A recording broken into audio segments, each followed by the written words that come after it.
Good evening to all.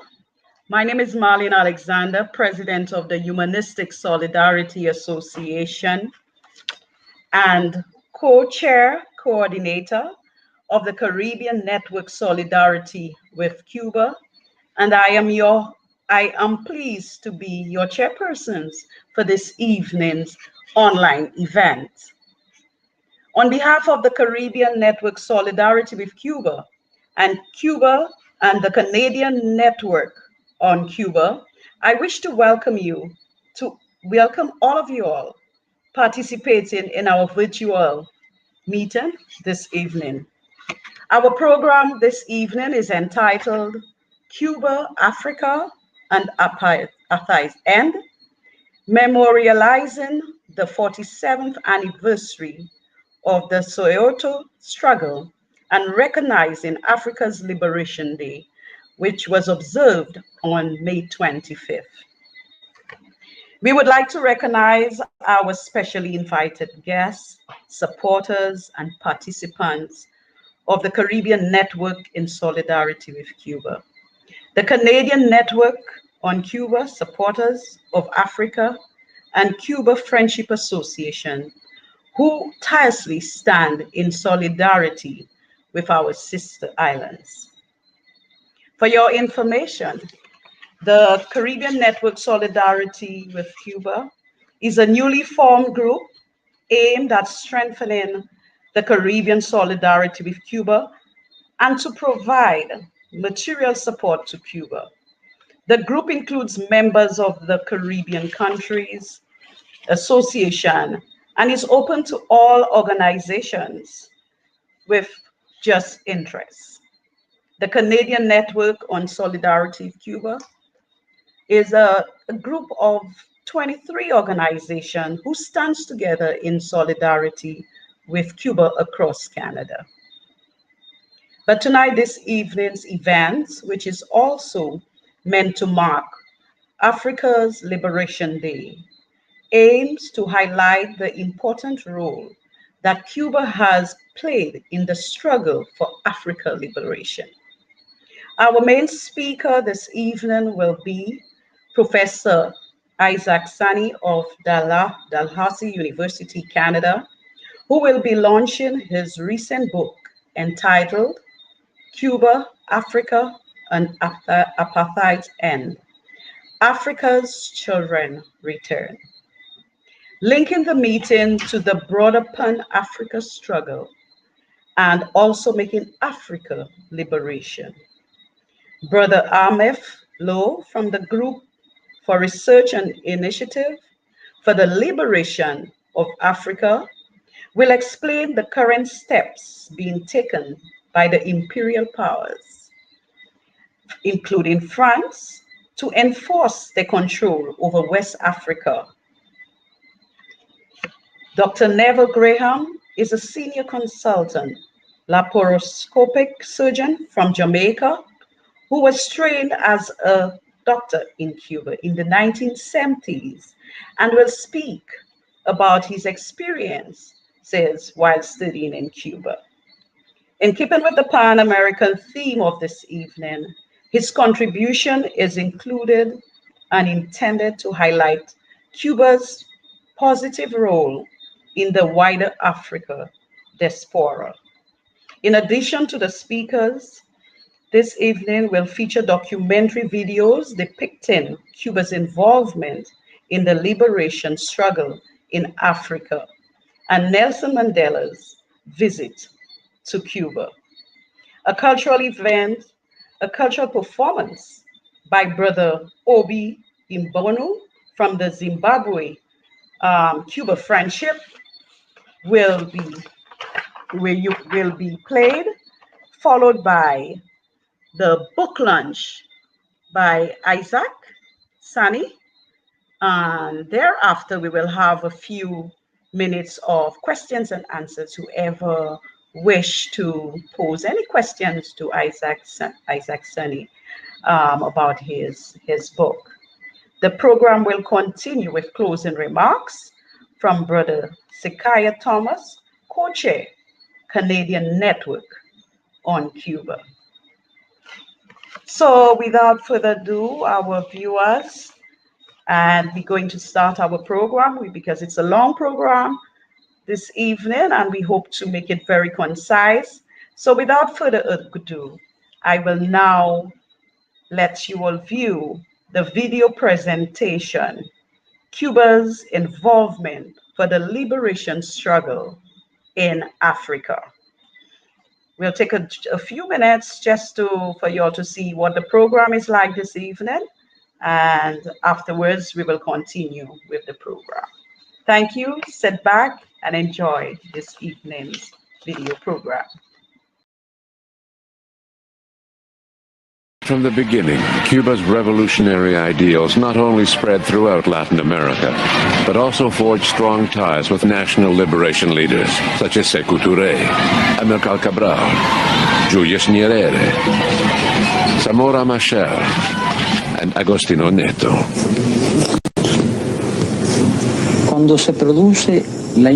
When the regular South African troops invaded Angola,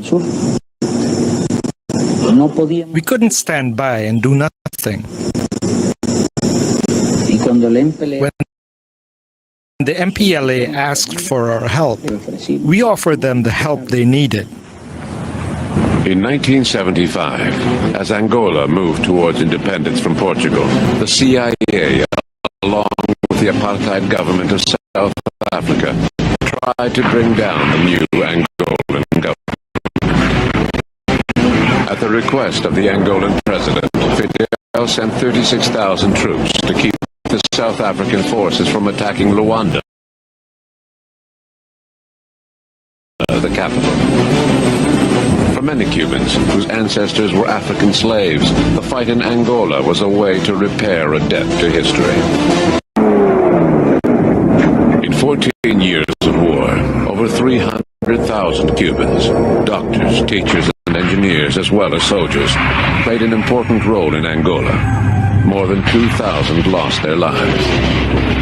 In 1988, Fidel sent in more Cuban troops for the decisive battle at Cuito Cuernavaca and directed operations from Cuba. The defeat of the South African army drove a large nail into the coffin of apartheid and helped advance the struggle of the South African people. Interesting, Amy, because there was a special relationship that existed between the Cuban Revolution and Africa from almost the beginning. The Cubans were very supportive of the Algerian struggle against the French, which succeeded in 1962. They went on to support the various anti-colonial movements in Africa, including and particularly the anti-Portuguese movements in Guinea-Bissau, Angola, and Mozambique. And they were unquestioning in their support for the anti-apartheid struggle in South Africa. It's the Angolan struggle that receives a lot of attention. And one of the things that was not understood at the time by many of us in the United States, including many of us on the left, was that when Cuban troops went to Angola, they did not go at the behest of the Soviet Union. In fact, the Soviet Union was not in favor of Cuban troops going there. The Cubans went there out of a sense of solidarity. I mean, they actually believed in solidarity. And they went there to stop the invasion that was in the process of taking place by the South African apartheid troops and their allies in the FNLA and UNITA. And so this relationship has been very, very strong. And you could tell in the words of the late President Mandela that this bond, this love for the Cuban people and for the Cuban Revolution, that bond also translated into a feeling in Black America of a certain kind of bond, a certain support for the Cuban Revolution, feeling that this was the revolution that paid attention to Africa, but also paid attention to the struggle around racism within Cuba, although obviously there were certain limitations to that, but I would say that Cuba probably made the greatest advances in the struggle around racism of any country in the Western Hemisphere. Always say anything. Antes de hablar absolutamente de cualquier tema, You must tell me when you are coming to South me Africa. tiene que decir cuándo viene para Sudáfrica. You say, no, just a moment, just a moment. No. Un momento. Seguro, sí, yo recibí. The sooner the better. And we have had a visit from a wide Y hemos variety of visitado una people. gran cantidad de personas. And our friend Cuba, Y nuestro amigo Cuba, which helped us in training our people, que nos ayudó a entrenar a nuestra gente, gave us resources to que nos get dio on with our recursos, struggle, que nos ayudaron tanto en nuestra trained lucha, our people que as entrenó a doctors nuestros and so combatientes, a on. nuestros médicos. You have not come to our country. Cuba no ha venido a visitarnos, usted no ha ido a visitar. When are you coming? ¿Cuándo viene? No he visitado a mi patria I surafricana. haven't visited my South African homeland La yet. quiero como una patria. I love it as a Pero por él homeland. y por el pueblo. I love it as a homeland as I love you and the South When African are you people. Conviértase Sudáfrica en modelo de un mundo futuro más justo y más humano. Let South Africa be a model of a more just and more humane future.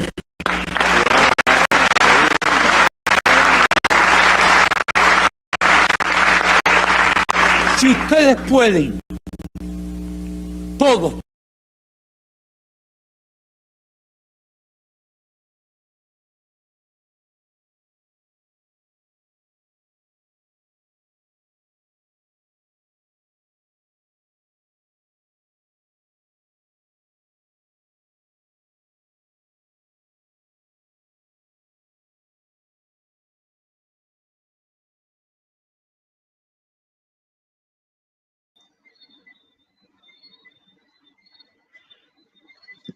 Welcome back, viewers. And of course, I hope you all enjoyed this informative and interesting documentary, which we have just seen. Of course, given the time frame, we will move on. And we will now call on our next speaker, Brother Amit Lowe, from the group Research and Initiative for the Liberation of Africa. Brother Amit Lowe is a Senegal-born Pan-Africanist militant residing in Toronto. He is specialized in artificial intelligence and currently an IT consultant and project management trainer. Member of the Greater Toronto Group for Research and Initiative for the Liberation of Africa and ICS International Campaign Justice for Sankara, long-term radio host of African Perspective on CKLN airwaves in Toronto. He has written multiple articles, including Long March to Post-Capitalism, Pan-Africanists. Let us welcome our brother Amit Lowe to give us his perspective at this time. Thank you, Amit, and welcome to the show. And it's all up to you now. I'm handing over to you. Welcome. All right. Thank you, Marlene.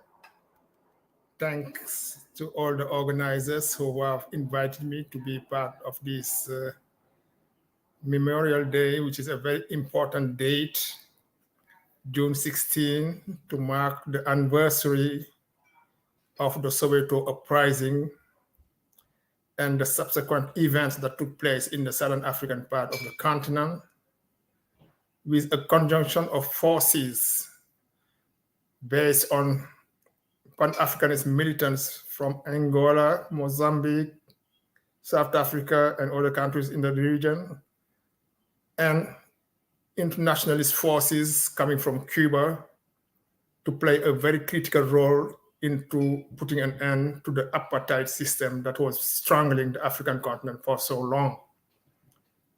I will not go too much on that aspect because I'm sure that Brother Sane will be developing much more on the relevance of the struggle and why it is very important at this point in time to revisit that experience in order to draw lessons from it to move forward, because since that time, the question of liberation is still on the table. Some progress has been made, but a lot still have to be done to move further into a process of liberation of Africa and its diaspora, wherever they may be. So today I would like just to circumscribe my presentation very short into two aspects. First of all, where are we at today in 2023 in terms of those type of struggles? What are the new threats, the challenges that we are facing in order to regain our own sovereignty? And I will finish by talking about a little bit some approaches that may be useful for us to move forward. As some of you may know, we are currently living in Africa, what we call the new scramble for Africa. The continent is facing what we call a dual threat of, on the one hand, militarization, and on the second hand, what we call a capitalist-driven land and resource grabs. That resource and land grabs is being, of course, driven by imperialist forces like the US and its European allies, who are trying to increasingly consolidate their imperialist stranglehold in the region. And by doing so, they are trying to recolonize the African continent in order to gain almost a free access to the vital natural resources that are present in the continent, and that is vital if they are to maintain and sustain the level of comfort they have been enjoying in the West as a style, as a type of living. Next to that, that element, we have China, who is also being involved more and more in Africa, and this creates some type of competition between blocs, the Western blocs, and also emerging forces come like China or Russia, or what we call today the BRICS, Brazil, India, China, and all those kind of countries. So what we witness is, as I say, a growing threat that is translating by what we call a serious crisis of African food security and prosperity because of the massive land grabs that are happening by external forces. And this new scramble for African land and resources is driven by the thirst of the West to have access to what we call biofuel, which is we demand a renewed global attempts to augment the food security in the region.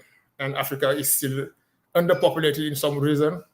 And then a lot of these powers find this continent as being a very critical place to be and to control in order to continue to stay as a dominant power in the world. 50 years after independence, we came to the conclusion that today there is not one single African country that can, on its own, guarantee the condition of its own security or create the condition for determining the path for their own development processes. We will revisit that context through a Pan-Africanist lens, but in order to move forward from that situation, Africa must radically move towards a construction of what we call a United African States, grouping the African countries, but also incorporating the Black diaspora spread across the Caribbean or certain countries in Latin America. 6 years after independence, almost 50 years after the historic victory uprising of Soweto in South Africa,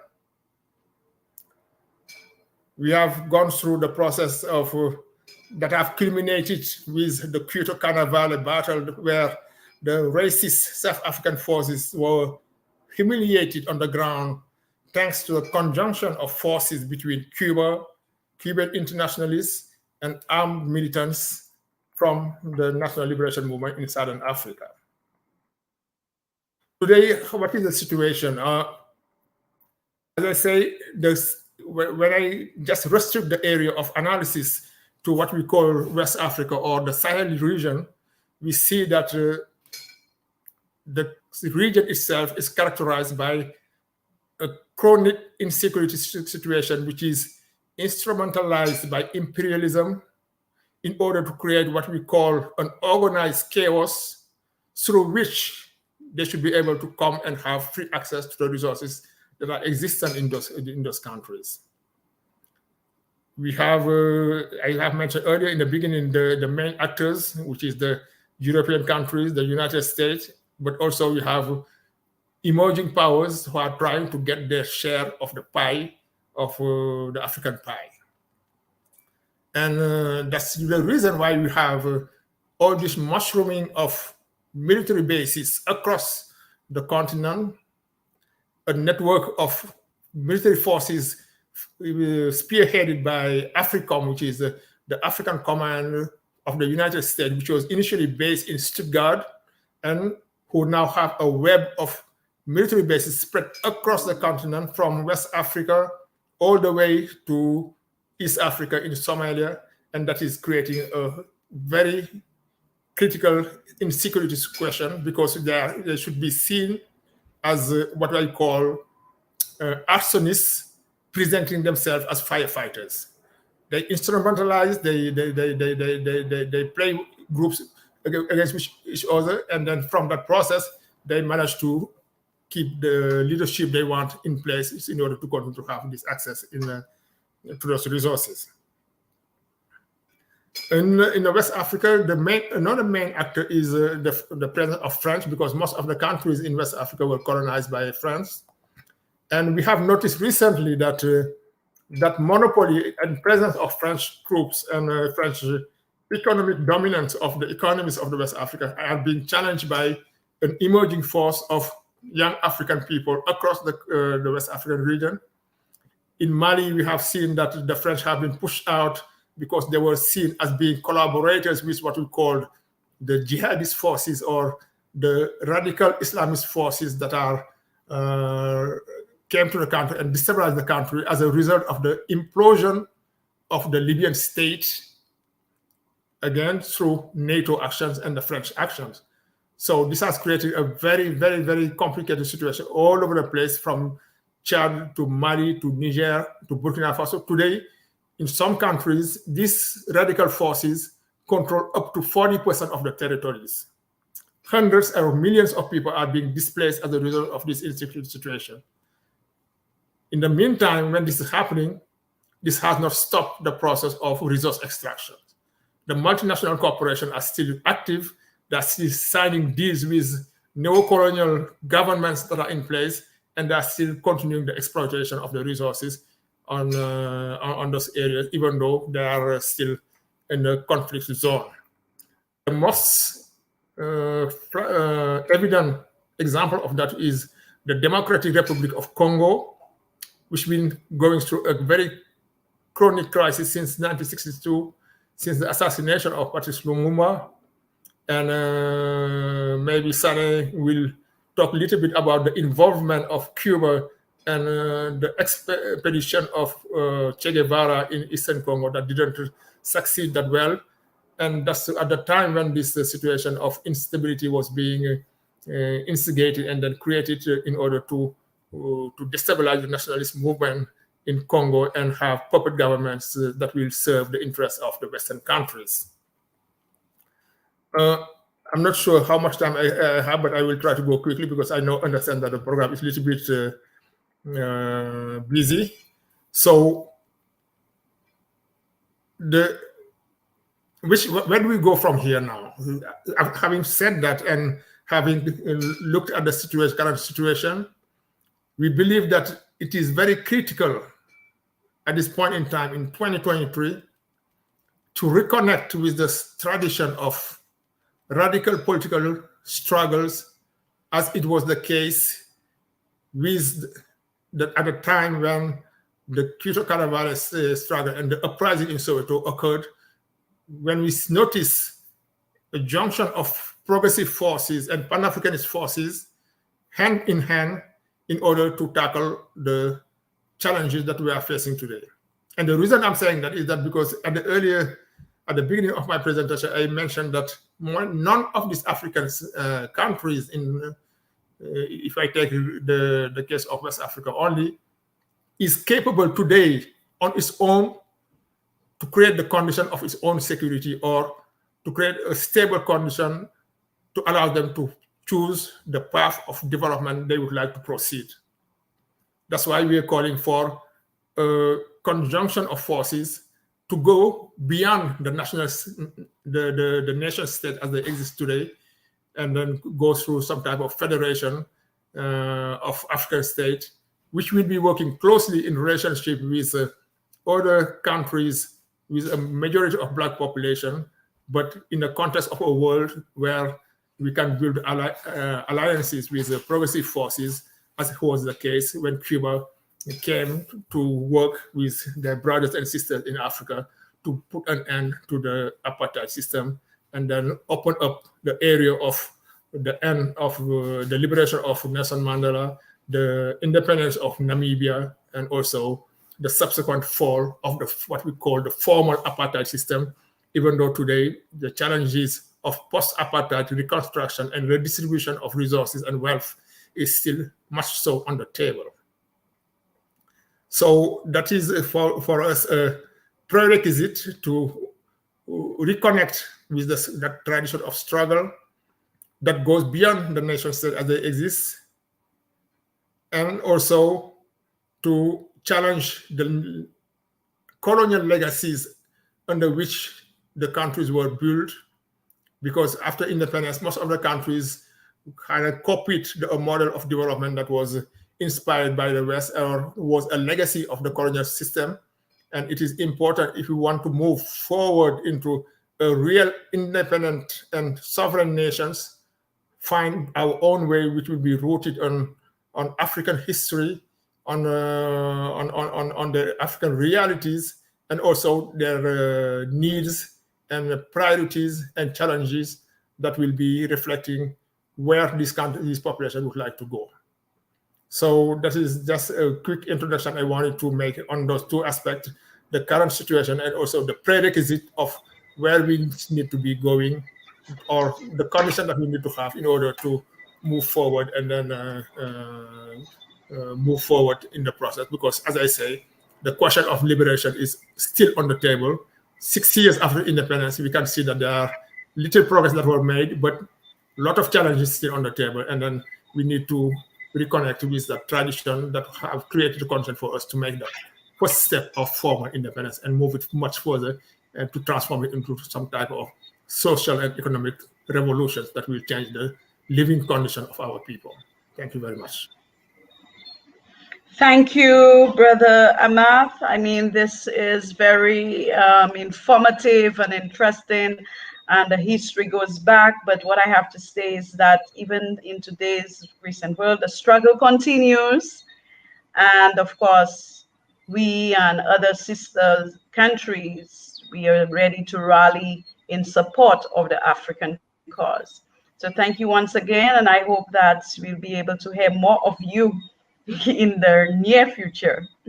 So once again, thank you. Thank you so much. Okay, viewers, Now, before I continue our program, I would just like to make a slight correction. In our program, we mentioned that Brother Sekaya Thomas, who will be doing our concluding message, I said he was co-chair of the Canadian Solidarity on Cuba. He is the co-chair of the Global African Congress Canadian chapter. And this event is sponsored by the Caribbean Solidarity on Cuba and the AGAC Canadian chapter. So just bear in mind, this is our short correction. Our next on our program, we have Dr. Neville Graham, but I think apologies were sent. He's running a little late. So what we will do at this time, we will introduce our video presentation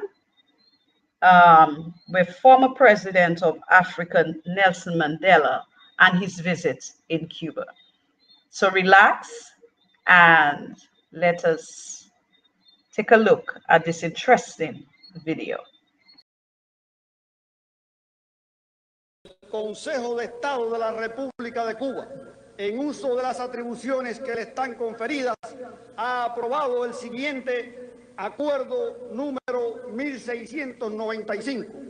Primero, otorgar la Orden José Martí al presidente del Partido del Congreso Nacional Africano, Nelson Mandela,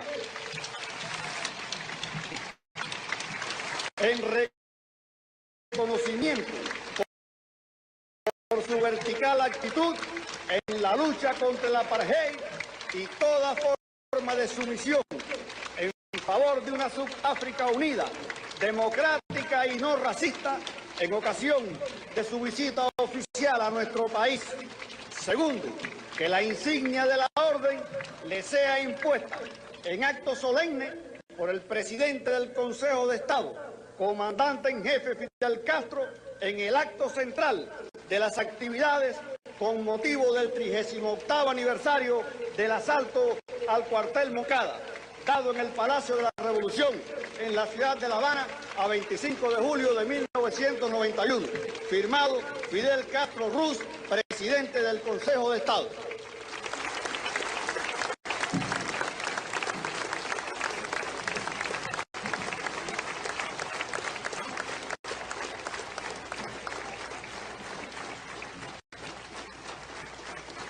Procede a imponer la orden José Martí al compañero Mandela, el presidente de los consejos de Estado y de ministros de Cuba, compañero Fidel Castro Ruz.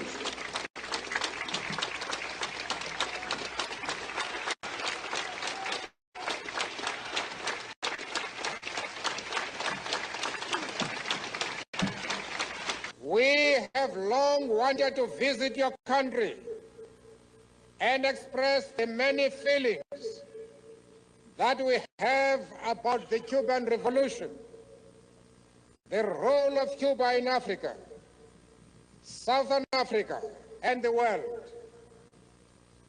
The Cuban people hold a special place in the hearts of the people of Africa.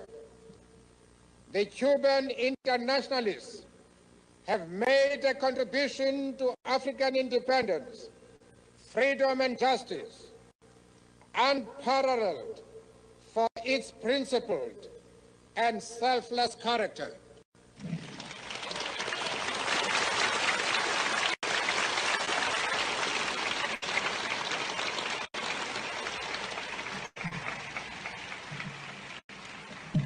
From its earliest days, the Cuban Revolution has itself been a source of inspiration to all freedom-loving people.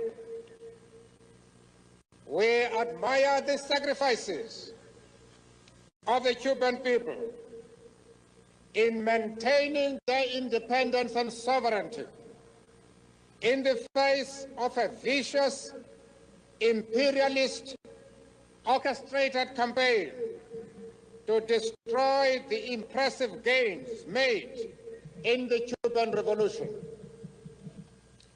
We too want to control our own destiny. We are determined that the people of South Africa will make their future and that they will continue to exercise their full democratic rights after liberation from apartheid. We do not want popular participation to cease at the moment when apartheid goes. We want to have the moment of liberation open the way to ever-deepening democracy. We admire the achievements of the Cuban Revolution in the sphere of social welfare. We acknowledge your advances in the fields of health, education, and science. There are many things we learn from your experience. In particular, we are moved by your affirmation of the historical connection to the continent and people of Africa. Your consistent commitment to the systematic eradication of racism is unparalleled. But the most important lesson that you have for us is that no matter what the odds, no matter under what difficulties you had to struggle, there can be no surrender. It is a case of freedom or death.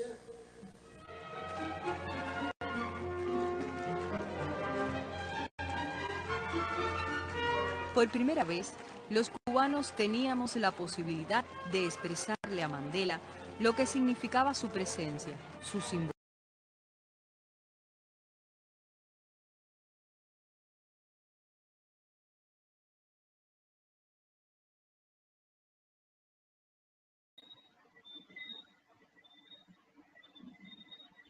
Welcome back, viewers.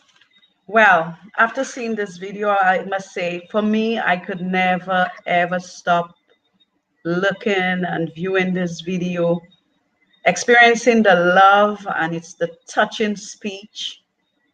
You know, this visit, when you look at the persons, the crowd, you feel like you're actually in there with the people, sharing the love, sharing the passion.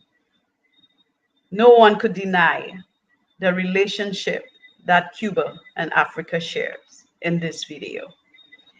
So without further ado, let us continue, viewers, with our next performance. Will be a cultural performance from Brother Obi Ubuna. And of course, let me give you a background on our brother Obi before you say hi, Obi. Welcome. Good evening. Yes. Good evening. Okay, Brother Obi. Well, organizational credential and distinctions. He's an external relations officer of the Zimbabwe-Cuba Friendship Association. Of course, Brother Obi has many, many, many titles, which they are really too numerous to mention. But the association supervisor advisor to the Mass Emphasis Children's History and Theater Company, Mass Emphasis Positive Action and Creativity Youth Brigade, U.S. correspondent to the Herald Zimbabwe National Paper, he's an African history teacher, journalist, children's playwright. Current projects, to name a few, on OB coordinating the Get Out of Cuba Way movement, which is push for a Cuban medical personnel to be granted entrance to the U.S. in order to assist with the fight or to eradicate the COVID-19 SARS pandemic. This is tied to an effort to create a resource pool to provide material support for Cuba's medical efforts on the African continent.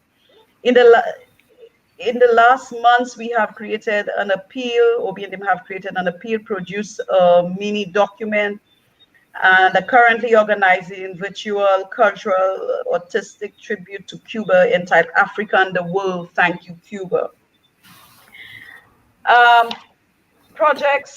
Previous projects, those are just recent ones. Previous project, he served on the National Youth Organization in Committee of the first Million Man March, representing the Pan-African Student Youth Movement. Participated in the 2001 encounter with Plan Colombia in El Salvador at the invitation of the Forobuno Martini National Liberation Front. So Brother Obi has many, many, many, many titles to his name. And of course, he's also co-founder of the Mass Emphasis Children History and Theater Company in 2001 and have written 24 plays to date. So Brother Obi, I know you have this documentary cultural presentation, and we are looking forward to enjoying and listening to the cultural presentation. So I hope that we will be able to capture everything that it is intended to. So thank you for being here, and the room is now yours. Okay, thank you. And on behalf of the Zimbabwe-Cuba Friendship Association, I thank Brother Sakai and Brother Trevor Brown for the invitation. I'm honored to be here in recognition of the Soweto uprising, in recognition of the Day of the African Child. The agreement we had is we would show the cultural presentation. It's a surprise. And after that, I will make a 2 to 3 minute comment, and that's it. So if Brother T, if everything is ready, you can go ahead and proceed. And I'll share some insight afterwards.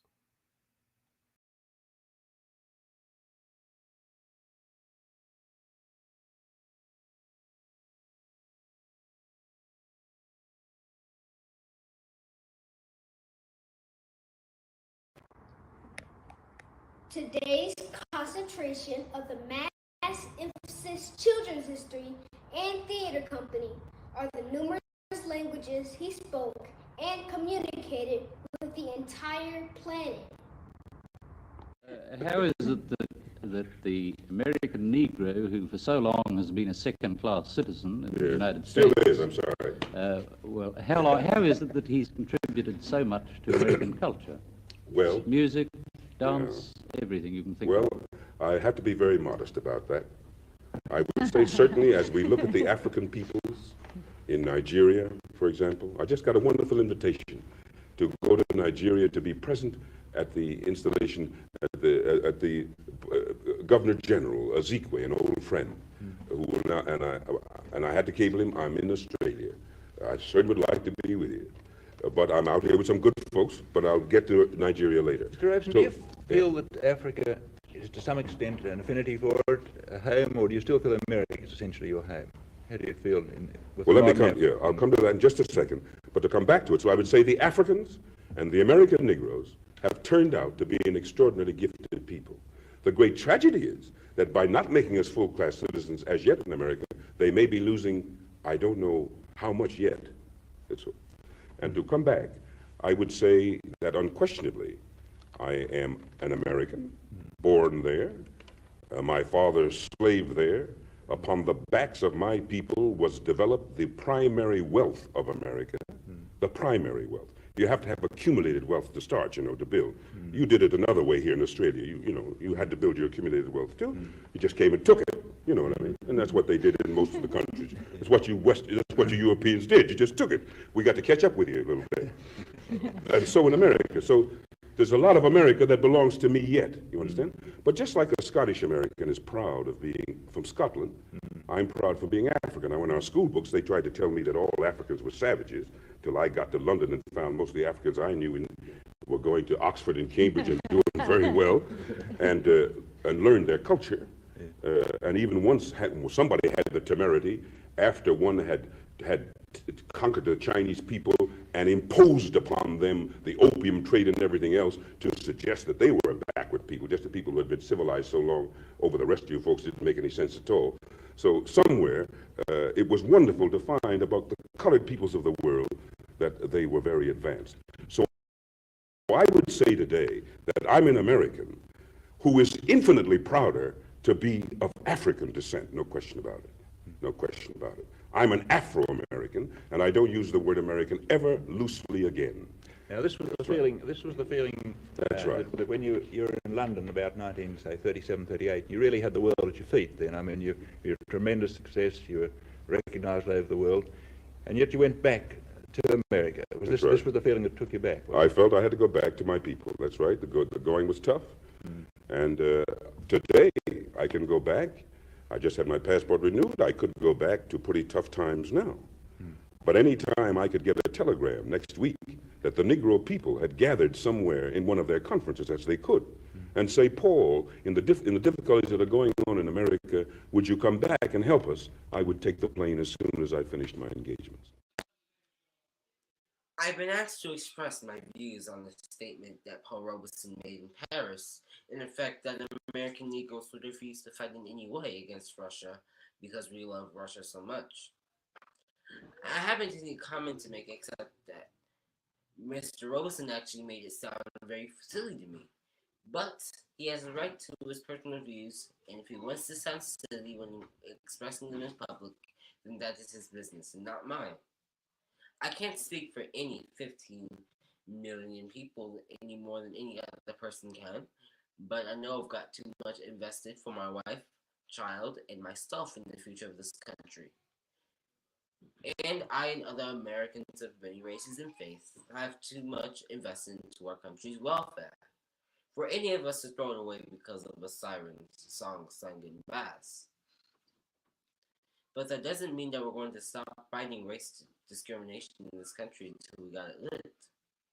It means that we're going to fight it harder because our stake in the future is so big. We can win our fights without the communists, and we don't want that help. When I heard Brother Jackie's comments, many of you assumed I would be extremely furious, or at the bare minimum, upset, and feel a sense of betrayal. Instead, July 18th, 1949 took me back 15 years to 1934. I made the following statement.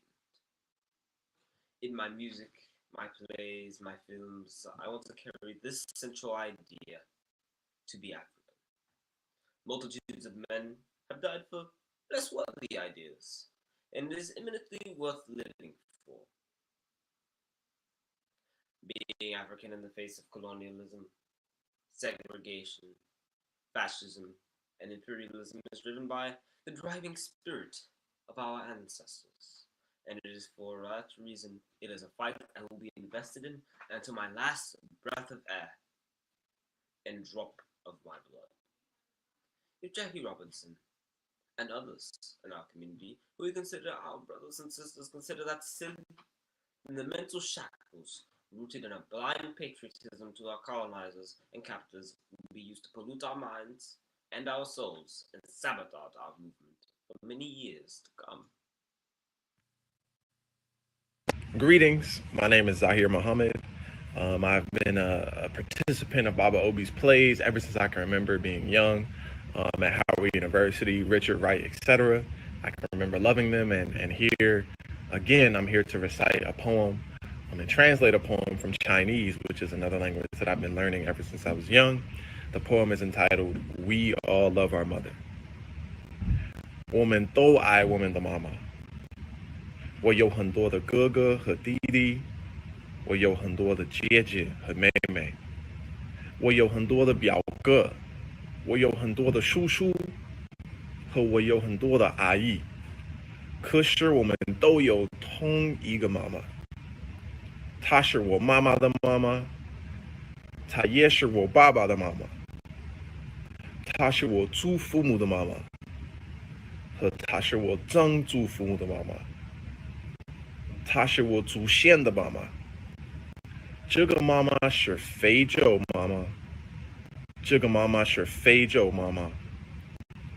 我们必须保护我们的妈妈和保卫我们的妈妈。我们要团结为她。我们都爱我们的妈妈。我们都爱我们的妈妈。我们都爱我们的妈妈。We all love our mother. I have a lot of sisters. I have a lot of brothers. I have a lot of cousins. I have a lot of uncles. I have a lot of aunts. But we all have the same mother. She's my mother's mother. She's my father's mother. She's my grandparents' mother.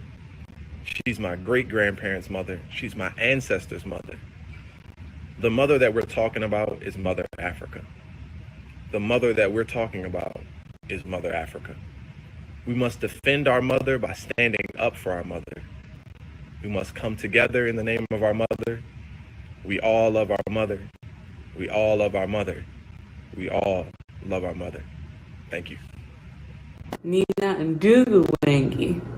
Ndugu wengi. Nina shangazi naingi. Lazima tuteti mama yetu kwa jina la mama yetu. Lazima tutete mama yetu kwa jina la mama yetu. Mama tunaye ndugu indiani. Mama Africa. Nina wachoma wengi. Hii ni mama ya bibi yangu.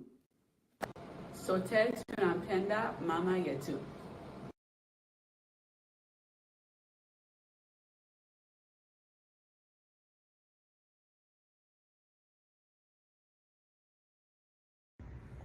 Costal de oro no más, costal de oro no más.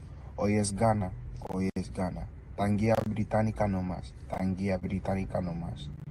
Hoy es Tanzania, hoy es Tanzania. Rodicea del norte no más, rodicea del norte no más. Hoy es Zambia, hoy es Zambia. Rodicea del sur no más, rodicea del sur no más. Hoy es Zimbabue, hoy es Zimbabue. Ni Salandia británica no más, ni Salandia británica no más. Hoy es Malawi, hoy es Malawi. Sudoeste de África no más, sudoeste de África no más. Hoy es Libia, hoy es Libia. Alto Volta no más, Alto Volta no más. Hoy es Burkina Faso, hoy es Burkina Faso. Nombres de colonias para el país africano no más. Nombres de coloniales para países africanos no más. Nombres africanos para países africanos. Nombres africanos para países africanos. Nombres africanos para personas africanas. Nombres africanos para personas africanas. No más, no más, no más, no más. No más, no más por Obi Egbuna Jr.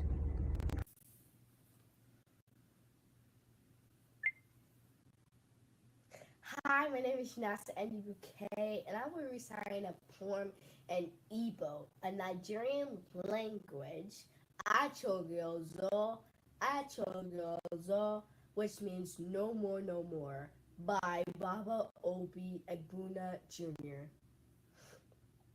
Gold Coast, Achogyozo, Ta Obu Ghana. British Tanganyika, Achogyozo, Achogyozo, Ta Obu Tanzania. Northern Rhodesia, Achogyozo, Achogyozo, Ta Obu Zambia. Southern Rhodesia, Achogyozo, Achogyozo, Ta Obu Zimbabwe. British Nyasaland, Achogyozo, Achogyozo, Ta Obu Malawi. Southwest Africa, Achogyozo, Achogyozo, Ta Obu, Namibia. Upper Volta, Achogiozo, Ta Obu, Burkina Faso. Afa Indi Ochichi Colonial Bara Obodo, Africa. Afa Africa Maka Indi Obodo, Africa. Afa Africa Maka Indi, Africa. Achogiozo, Achogiozo, Achogiozo, Achogiozo, Achogiozo.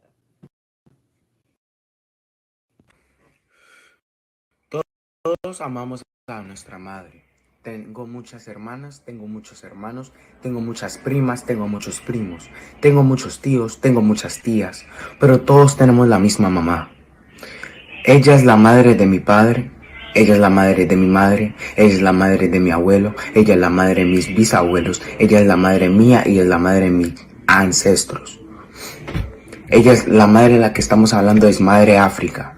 Madre África. Debemos defender a nuestra madre en nombre de nuestra madre. Debemos unirnos en nombre de nuestra madre. Todos amamos a nuestra madre. Debemos defender a nuestra madre defendiendo a nuestra madre. Debemos unirnos en nombre de nuestra madre. Todos amamos a nuestra madre. Todos amamos nuestra madre. Todos amamos nuestra madre.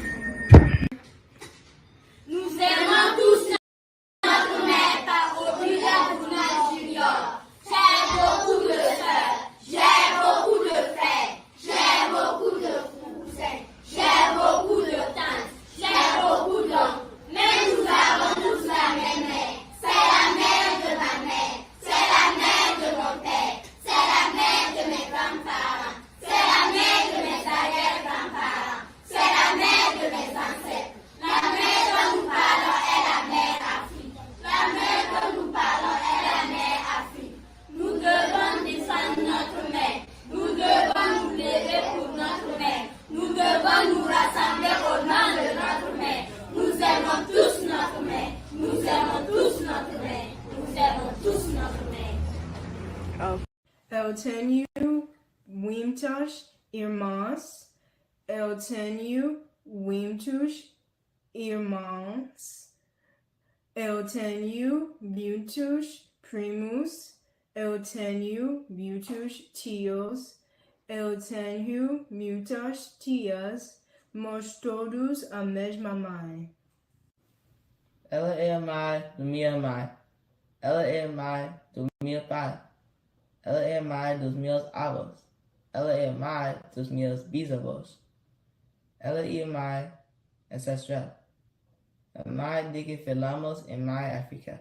Devemos defender nossa mãe e não de nossa mãe.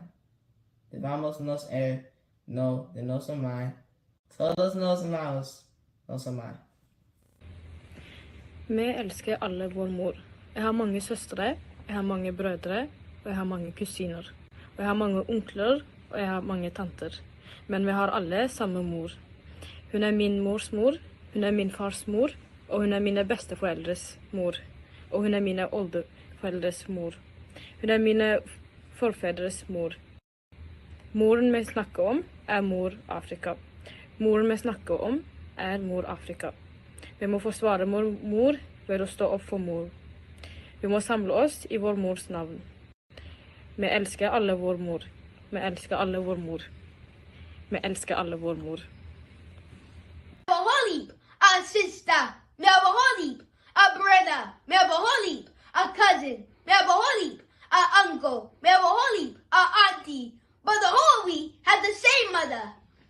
She my mother. She my father mother. She my grandpeople mother. She my great-grandpeople mother. She my ancestor mother.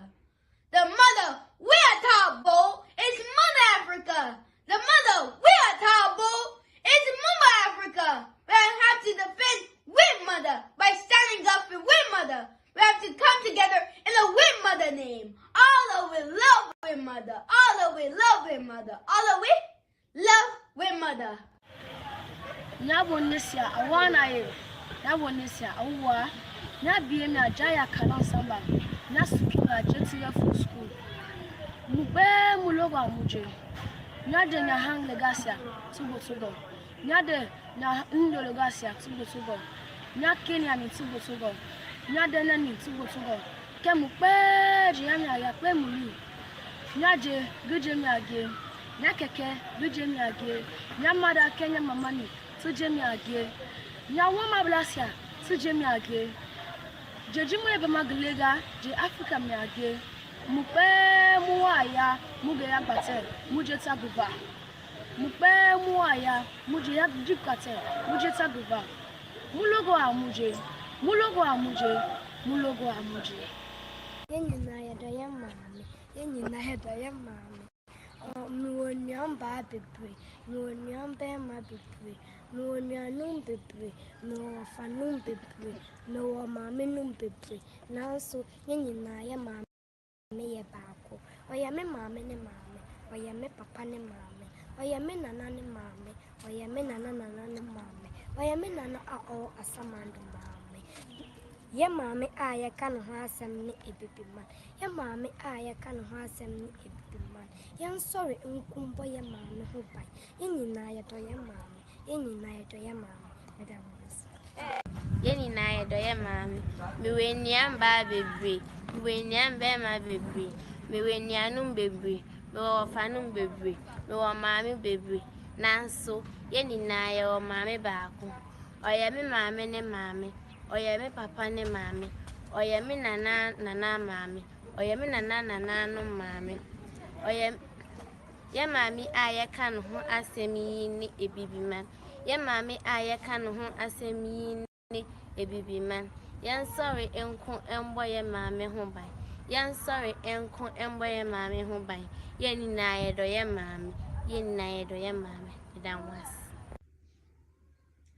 كلنا نأدينا نفتوى إنا بزحات أحد اللواني بزحات أحوات اللوني بزحات سدرابيت اللوني بزحات أكوتات اللوني بزحات حتنتات اللواني كلنا جن حد أدى اللاتنا نسا أدى نسا أدى أبويا نسا أدى أب حقوتاتيا إتا نزارب الله زلنا أدى أفريقيا إتا نزارب الله زلنا أدى أفريقيا نأدينا دو بمبال كنا خلا يقببنا بشم أدينا أب حدا كنمتص ألنا كلنا نأدينا لفتوى إنا كلنا نأدينا لفتوى إنا كلنا نأدينا لفتوى إنا يا الله ሁላችንም እናታችን እንወዳለን። ብዙ እህቶች አሉኝ፣ ብዙ ወንድሞች አሉኝ፣ ብዙ የአጎቴ ልጆች አሉኝ፣ ብዙ አጎቶች አሉኝ፣ ብዙ አክስቶች አሉኝ። ግን ሁላችንም አንድ እናት አለን። የእናቴ እናት ነች፣ የአባቴ እናት ነች፣ የአያቴ እናት ነች። እሷ የኔ ቅድም አያቶች እናት ነች። እሷ የኔ ቅድም አያቶች እናት ነች። የምናወራት እናት አፍሪካ ነች። የምናወራት እናት አፍሪካ ነች። ለእናታችን በመቆም እናታችንን መከላከል አለብን። በእናታችን ስም መሰባሰብ አለብን። ሁላችንም እናታችንን እንወዳለን። ሁላችንም እናታችንን እንወዳለን። ሁላችንም እናታችንን እንወዳለን። Okay, ladies and gentlemen, this is Mafami High School, and these are the children of this school. We are here to talk about the play, Our Mother. In French, it's Notre Mère, and we are doing that in Lingala. Lingala is the most spoken language in DRC. And my name is Mr. Passion. I'm a teacher, and you will have to discover all these pupils. So this is the pupil who will conduct us, who will lead us in the reading. Okay, action, let's go. Ahí va. Lingala. Bisonya soto lingaka mama na biso. Nazana bandeko ebele ya basi. Nazana bandeko ebele ya mibali. Nazana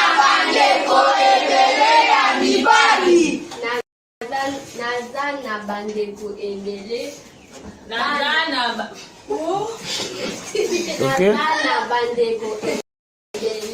bana ya tata leki, ya tata mwasi, ya mama leki, to ya noko. Nazana bandeko ebele bana ya tata leki, ya tata mwasi, ya mama leki, to ya noko. Nazana banoko ebele. Nazana banoko ebele. Nazana ba tata mwasi ebele. Nazana ba tata mwasi ebele. Kasi biso nyonso tozali na mama moko. Kasi biso nyonso tozali na mama moko. Azali mama ya mama nanga. Azali mama ya mama nanga. Azali mama ya papa nanga. Azali mama ya papa nanga. Azali mama ya koko nanga. Azali mama ya koko nanga. Azali mama ya bakokolo nanga. Azali mama ya bakokolo nanga. Azali mama ya bakokolo nanga. Azali mama ya bakokolo nanga. Mama oyo tozali kolobela ezali Afrika. Mama oyo tozali kolobela ezali Afrika. Tosengeli kolongisa mama na biso. Tosengeli kolongisa mama na biso. Kobundela mama na biso. Kobundela mama na biso. Tosengeli kosangana pona kombo ya mama na biso. Tosengeli kosangana pona kombo ya mama na biso. Biso nyonso tolingaka mama. Tolingaka. Biso nyonso tolingaka mama na biso. Biso nyonso tolingaka mama. Ndinavo vanasikana va amai. Ndinavo vanakomana va amai. Varipo mazikoma nevanun'una. Ndinavo anabamkuru nanabamnini. Ndinavo anatete anamaiguru uyezve neanamainini. Vose vakabva mudumbu raamai. Vangave mai vaamai. Vangave baba vaamai. Vose vana vaamai. Ndivozve vakabereka sekuru naambuya. Vakaberekazve vabereki vana sekuru nanambuya vangu. Vose madzitateguru vakabva mudumbu raamai. Amanya kutumbura, vose ndimai Africa. Amanya kubereka, vose ndimai Africa. Tichamira navo nekuvachengera amai vedu. Tichange tinavo zviome zvirwadze. Tose tinovada amai. Amai vedu tinovada rudo rwedu.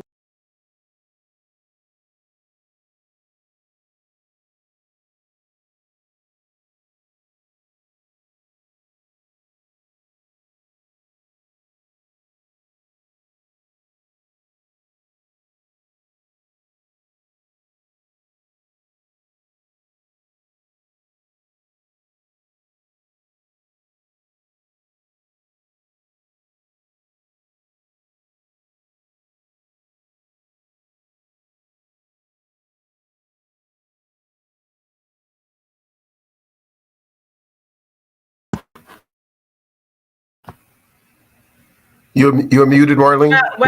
Welcome back, Obi. Of course, this was an interesting Interesting performance, and I could well see why you have all the titles, you know, with all the work you were doing with the kids and everybody. It's really amazing. And of course, I Thank you. know that your current projects actually, you have recently written three children's plays decolonizing, disconnection, and repair, the parsley, and ready for the revolution that was scheduled to be performed by children in Washington, D.C., Haiti, and Los Angeles. That was last year. What you just what Ah, you what you just oh, saw was our most recent play. that's, yeah, And that's, just real quickly, because I'm wrapping up. Thank you so much for being generous. Um, we'll get the full recording to you in a couple of weeks, and we'd like to invite you all to a yes. program that we're having in a couple of weeks, virtual. We're doing a play about Eritrean women called Gorillas, Mothers, and Wives, and we'll do that play again. But let me explain that. The performance, you could keep up for the most part, in addition to the drag.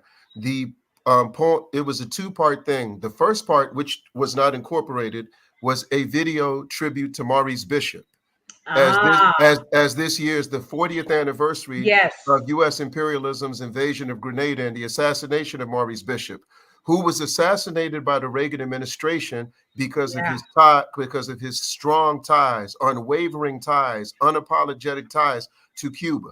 yeah, And the reason that the Reagan administration gave for invading Grenada was that on the airport, they were stashing missiles from the Cubans and the Soviet Union, which we know was a lie because at the time of the invasion of Grenada, there were only 88,000 citizens there, and the United States had 233 million.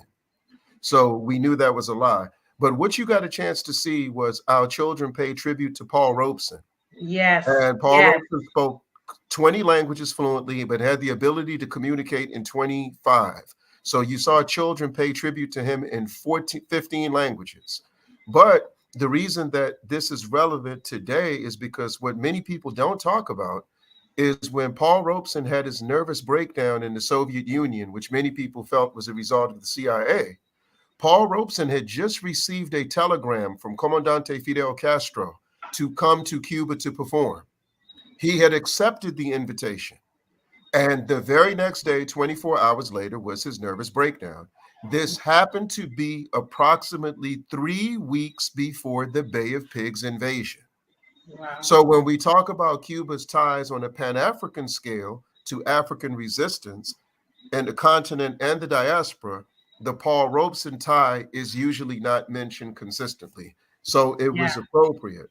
The other yeah, reason that we're glad to be here today is because when you listen to Comandante Fidel Castro and Che Guevara's account of African resistance, they felt the most lucid analysis of the African Revolution was given by Amilcar Cabral, leader of the Party for the Independence of Guinea and Cape Verde. This year is the 50th anniversary of the assassination of Amilcar Cabral. This is also the 50th anniversary of the passing of Amy Ja Garvey, who's always often overshadowed by the Honorable Marcus Mosiah Garvey. And as we know, the Universal Negro Improvement Association and African Communities League had 40 branches in Cuba, 40. So we want to pay attention to that. Our calls of action today in closing are very simple. 2 years ago, in conjunction with Brother Trevor, thanks to him and Brother Sakai, 9 Cuban friendship associations in the Caribbean signed on to this. But we pushed for restitution for the damages of the Cuban blockade because we had just organized a press conference with the Cuban ambassador to the United Nations, His Excellency Luis Pedrosa Cuesta. And he talked about the $150 billion in damages, punitive damages that the blockade has caused. And so we were just saying it's restitution because revolutionaries don't put premiums on human suffering, or those on a revolutionary path, rather. But so we wanted to magnify that. We also highlighted the fact that Cuba, it is absurd that Cuba does not have permanent status in CARICOM. Because to say that Cuba is not part of CARICOM is the equivalent of saying that Egypt, Algeria, and Tunisia are not part of North Africa. definitely, definitely. In the last year, the African Union has stripped Zionist Israel of their observer status. Zionist Israel being the only other nation in favor of the U.S. blockade on Cuba. Zionist Israel that bombed Egypt/Kemet in 1967, refused to recognize the diplomatic status of Algeria and Tunisia, supported colonialism in the form of apartheid in Angola, Mozambique, Zimbabwe, and Namibia. Coincidentally, Namibia was colonized by the Germans. So what have you? So do they really hate Hitler as much as they say, or are they the extension of Hitler's legacy? So we pay attention to that. So we were saying that Cuba should receive the observer status in the African Union. For the 4,000 doctors they have in Africa, I'm the external relations officer of the Zimbabwe-Cuba Friendship Association, often ignored when we talk about Cuban-African relations. Because before Madiba Nelson Mandela got the Marti Award, Cuba's highest honor, Thomas Sankara got it in 1984. And in 1985, Robert Mugabe, the late Pan-African giant in Zimbabwe, he got it. And from 1986 to 1996, Cuba trained 3,000 Zimbabwean teachers in the Isle of Youth in Cuba. And that is the reason that Zimbabwe boasts a 97% literacy rate today. So that should not be ignored when we talk about Cuba. Lastly, finally, one of the campaigns that we're pushing is, as many people are focusing on the fact that U.S. imperialism should take Cuba off their list of nations they accuse of state-sponsored terrorism. Of course, we support that, and that has global support. But there are two other issues in connection to that that many people are overlooking. Our beautiful sister, Assata Shakur, turned 75 years old last year. And she has been declared the #1 terrorist by U.S. imperialism on their Homeland Security list. She must come off that list, and the $2 million bounty must come off her head. And what we're going to do is the first week of April, as a post-July 26 Solidarity Act, we're asking all organizations that are in solidarity with Cuba and camaraderie with Cuba all over the world to sign this statement that we have that we're going to be circulating. And the first thing we're going to do is we're going to put it in the lap of Angela Davis. And the reason is because when she said her reason for voting for President Biden was he's easy to talk to, we're going to put it in her lap and say, you go and talk to him about this on our behalf. Because if anybody understands the Assata Shakur situation, it's Angela Davis. That's right. And in a few weeks, we're going to have our children who can draw. They're going to do a portrait tribute, an artistic tribute to the Henry Reeve Medical Brigade for what they have done in Cuba. So that's our contribution. Thank you so much for highlighting our cultural presentation. And we could not come amongst those of you of this caliber and not talk about some calls to action. So once again, that Assata Shakur initiative is coming your way. And we will continue to explore creative ways to partner with each other on the continent and off the continent on the issue of Cuba, which we believe at this juncture has the most unifying potential of any issue that Africans both on the diaspora and on the continent deal with. Neo-colonialist governments who are so obedient to U.S. imperialism and Western imperialism religiously vote against that blockade at the United Nations every year. That's a result of our work from the ground up. So we just want to keep working, we want to keep partnering, and we want to keep closing ranks in the way that we're known to do it in the tradition of African resistance. We thank you. Thank you, Obi. You could not have said it any better. And I just want to add that the perspective that you put it in, but also, stressing what Cuba have done for us. I mean, I have to take it into St. Lucia also, even on our end. I must admit, without the presence of the Cuban collaborators right now in St. Lucia, our health system is non-functionable. One real quick thing. Thank you so much. Oh, I can't believe I forgot. Last week, I had the honor of opening up the Caribbean Studies Association's conference in St. Croix. Okay. And we presented these things to the Caribbean Studies Association, and they've agreed to support it unilaterally.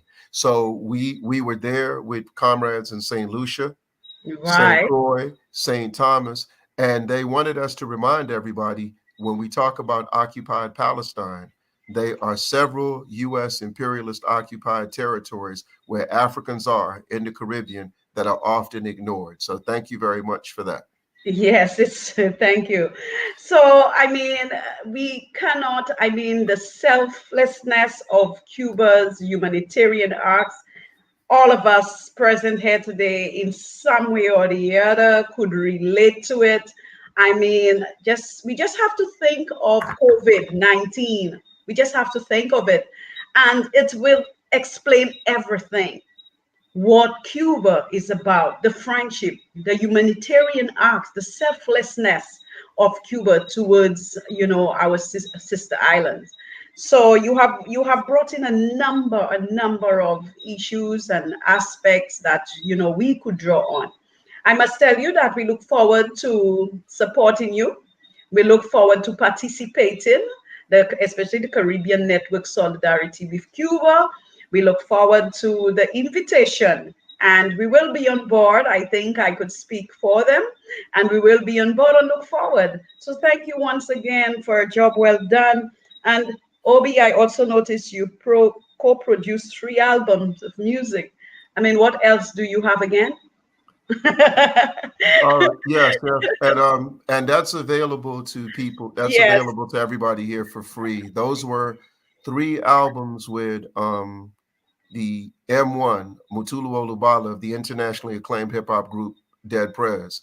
And between 2013 and 2016, we created a project called the Battle Cry for Cuba and Zimbabwe. And these were artists all over the world that lent their voices to the efforts to get the blockade lifted on Cuba and the sanctions lifted on Zimbabwe. So when you combine all 3 albums, over 100 songs of music, multi-genre, cross-generational. And we do all that on behalf of the Zimbabwe Cuba Friendship Association. Okay, thank you, Obi, once again. Well done.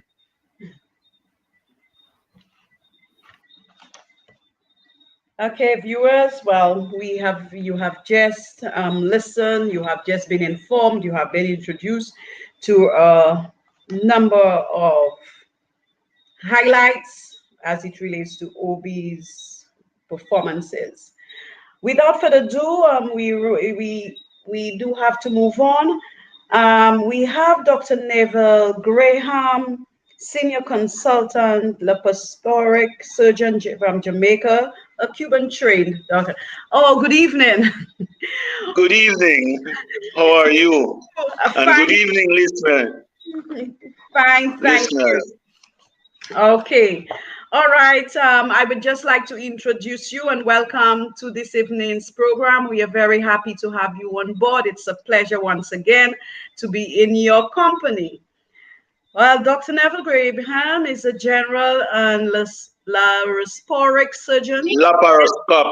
Laparoscopic surgeon is listed is listed among the top surgeons in Jamaica. He's Cuban trained and a member of the first group of medical doctors that were trained in our sister country, being in the late 1970s. He is a lifelong member of the Jamaica-Cuba Friendship Association and currently holds the position as its vice president.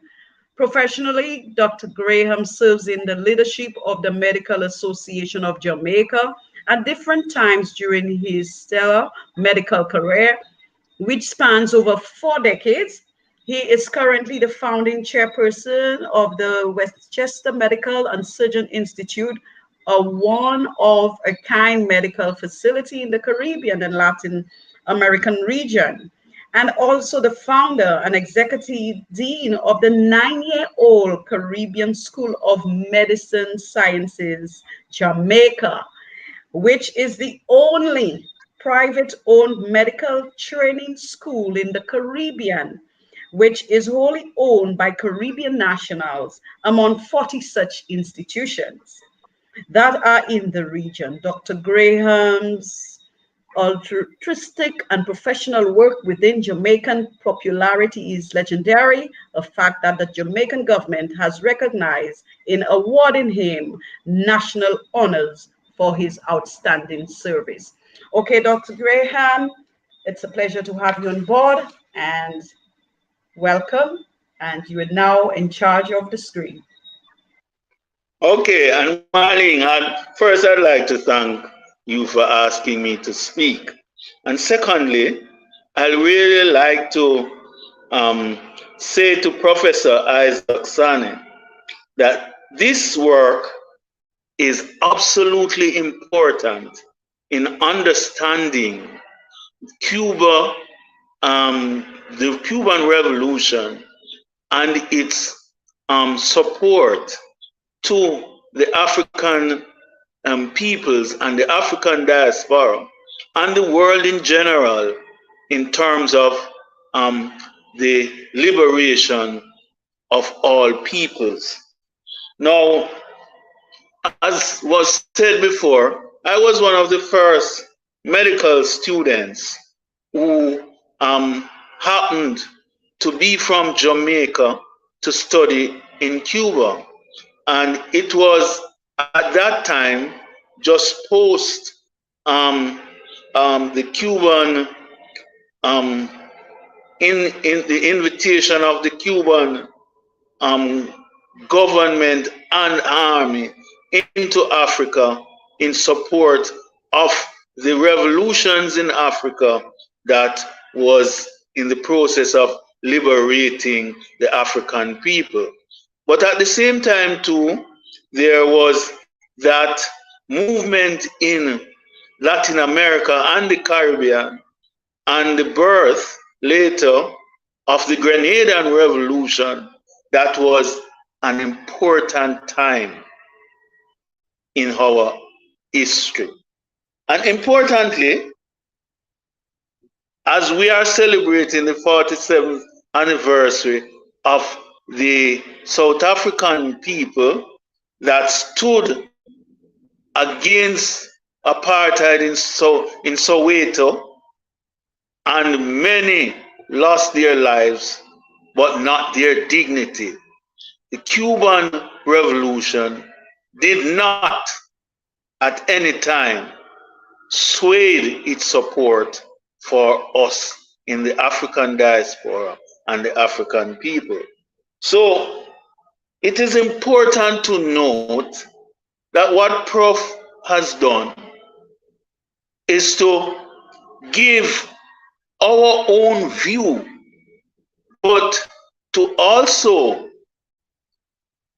ensure that now present generations and future generations will have information to understand what took place and the importance of the Cuban Revolution. Now, some things that people might have forgotten was Che Guevara's visit to Africa and to work with the African revolutionaries in creating the basis for the African people to fight colonialism and apartheid. So it started before we understood it properly. Fidel and Che knew that Africa had to be liberated. So for me and for many of our Jamaican students, it's the first time that we were able to really study, sit down, express views with students from all over the world. In the 1970s and 80s, just like now, there were students from all 5 continents studying in Cuba. And that is the extent of that solidarity, that gift that the Cuban people have of sharing whatever little they had. And so our experiences were really important. We understood what was solidarity. We understood what was to go out and work in the communities with the people. We also understood that our lecturers, our teachers were guiding us, were supporting us, were not in the business of failing us, but were in the business of ensuring and motivating the students to really know what you have to know in your profession and more, but at the same time, be kind, gentle, and humane to your brothers and sisters. So the Cuban Revolution in its state gave us the opportunity to have that confidence in ourselves and confidence in the people. And I remember at that time that each one of us, we had a Cuban home, or sometimes two, where the family literally took us in and we could spend weekends understanding the Cuban people, understanding the Cuban Revolution. So that was very important. The outcome, many of us returned to our countries to become real beacons and big supporters for the health care of our people. And as the previous speaker said, in terms of, in many times, we were those that actually held up the, support the health system so that our people could get service. During this time, Cuba has trained more than 350 Jamaican doctors, more than 2,000 Jamaican professionals who are in Jamaica working. In Africa, we know that Cuba has trained more than 30,000 Africans to be back in your country, to become specialists, workers, leaders, and professionals to support their own people. So the Cuban contribution to apartheid termination and to develop Africa is legendary, is important, is historical, and at the same time creates a basis for African independence and equality and justice within the world itself. So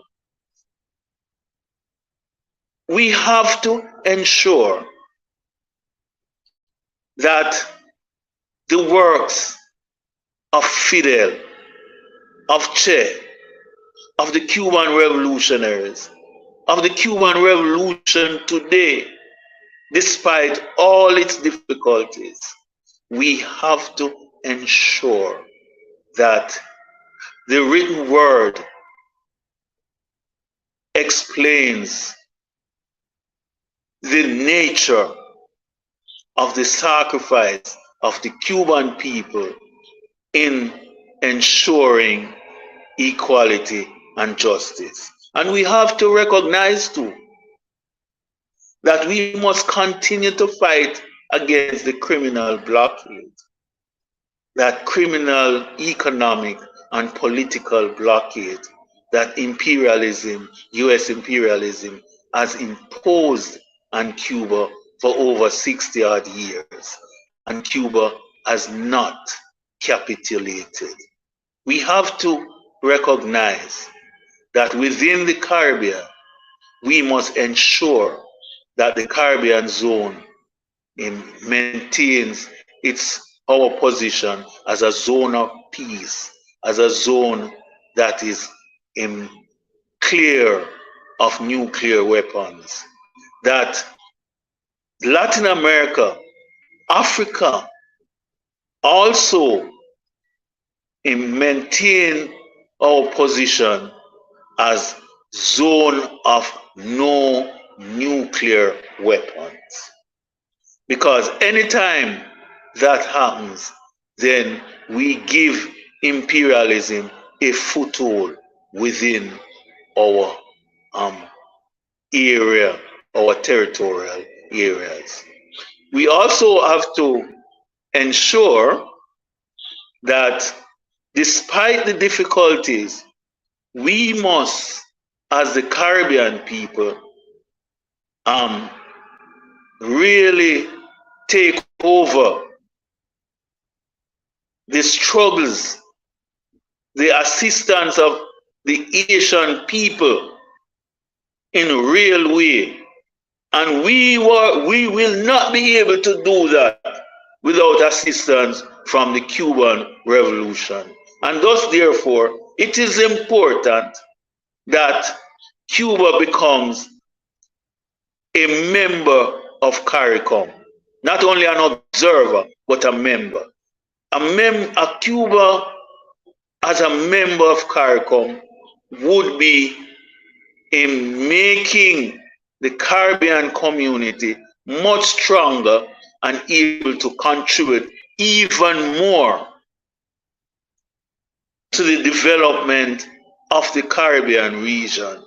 And so that's important for us today to call for and to unite for that Cuba become a full member of the Caribbean community, CARICOM of nations.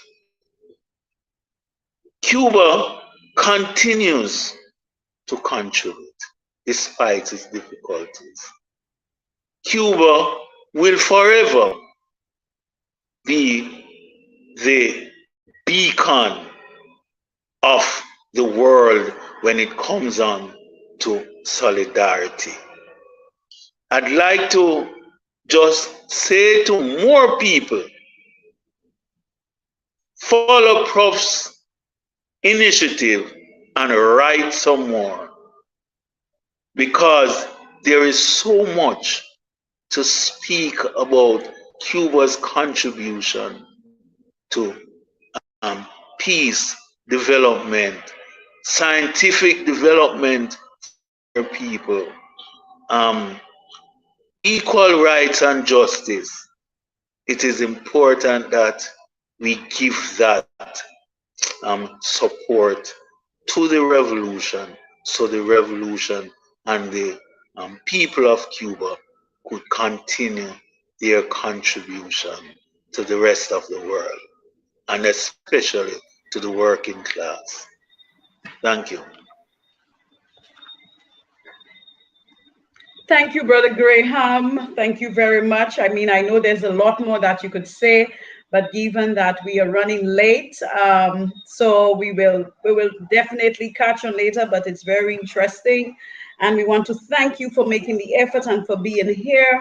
We know you had a lot of time and you were running a bit late, but we thank you for this effort, and we are doing the right thing. The program we are doing here today signals the solidarity, and the revolution is very much alive in Cuba. Thank you very much. You're most welcome. Okay. And we must continue this. Yes, definitely. Thank you.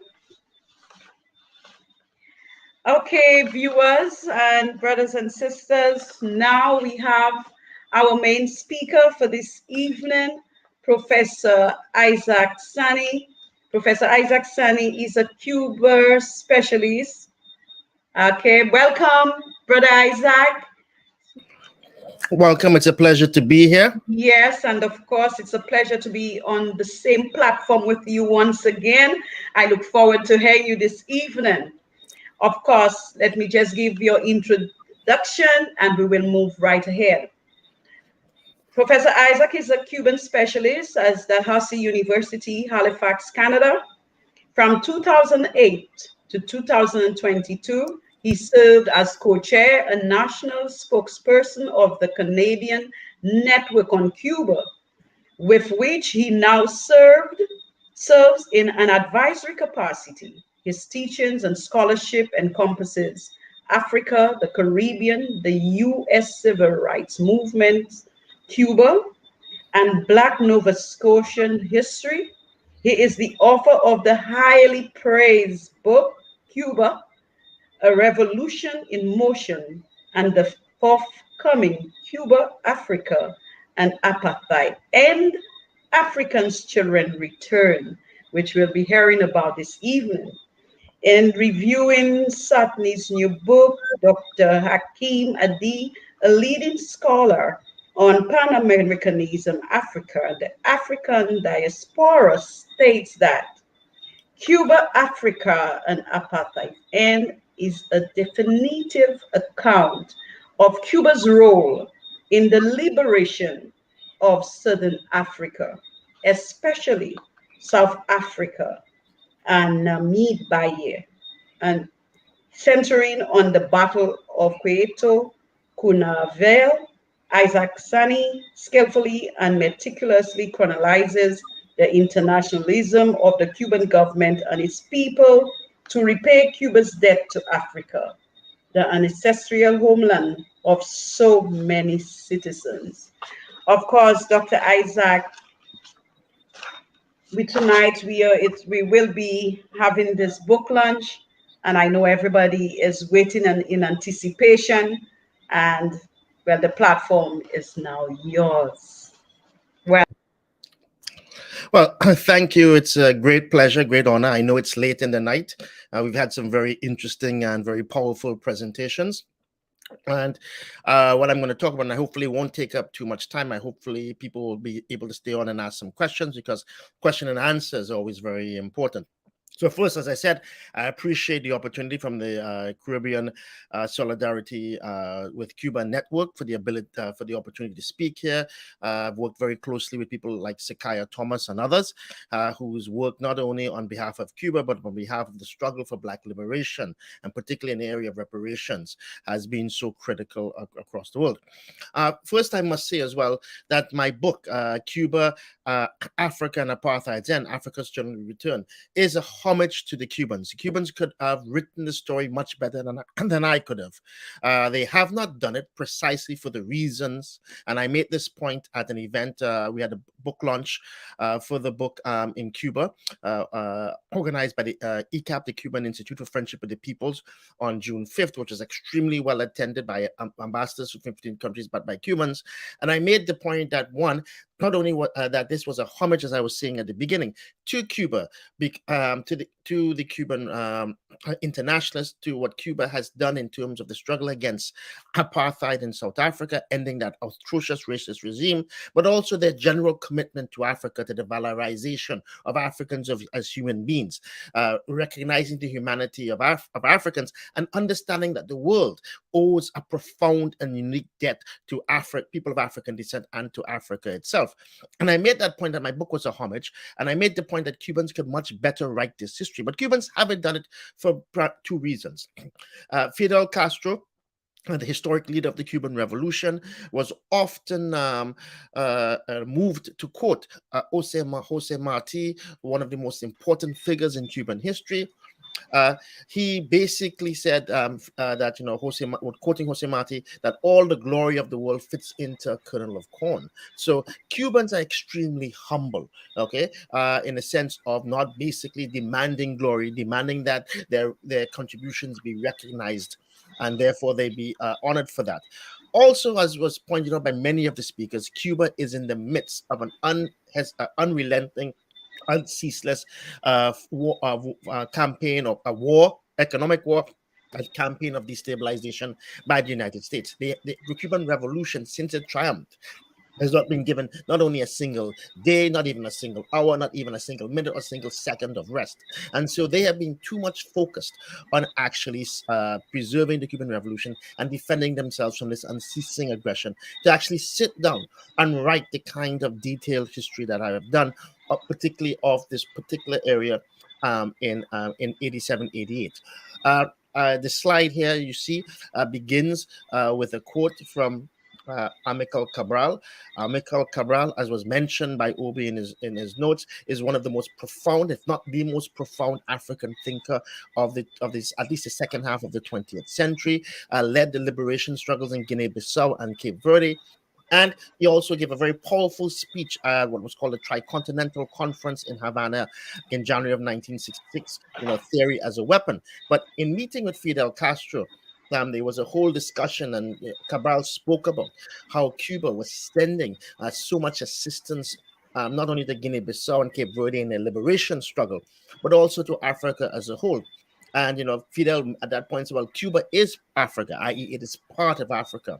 And Amilcar Cabral, looking at the Cuban assistance and the Cuban internationalists, made this comment. He said, I don't believe there's life after death, but if there is, we can be sure that the souls of our forefathers who were taken away to Africa to be slaves are rejoicing today to see their children reunited and working together to help us be independent and free. In several of the video pieces you saw, particularly the one with Nelson Mandela, you saw Mandela acknowledging the critical role that Cuba played. In the speech, it was a long speech. He talked about the fact that Africans are used to other people coming to Africa as colonizers, as invaders, as seizers of territory and resources.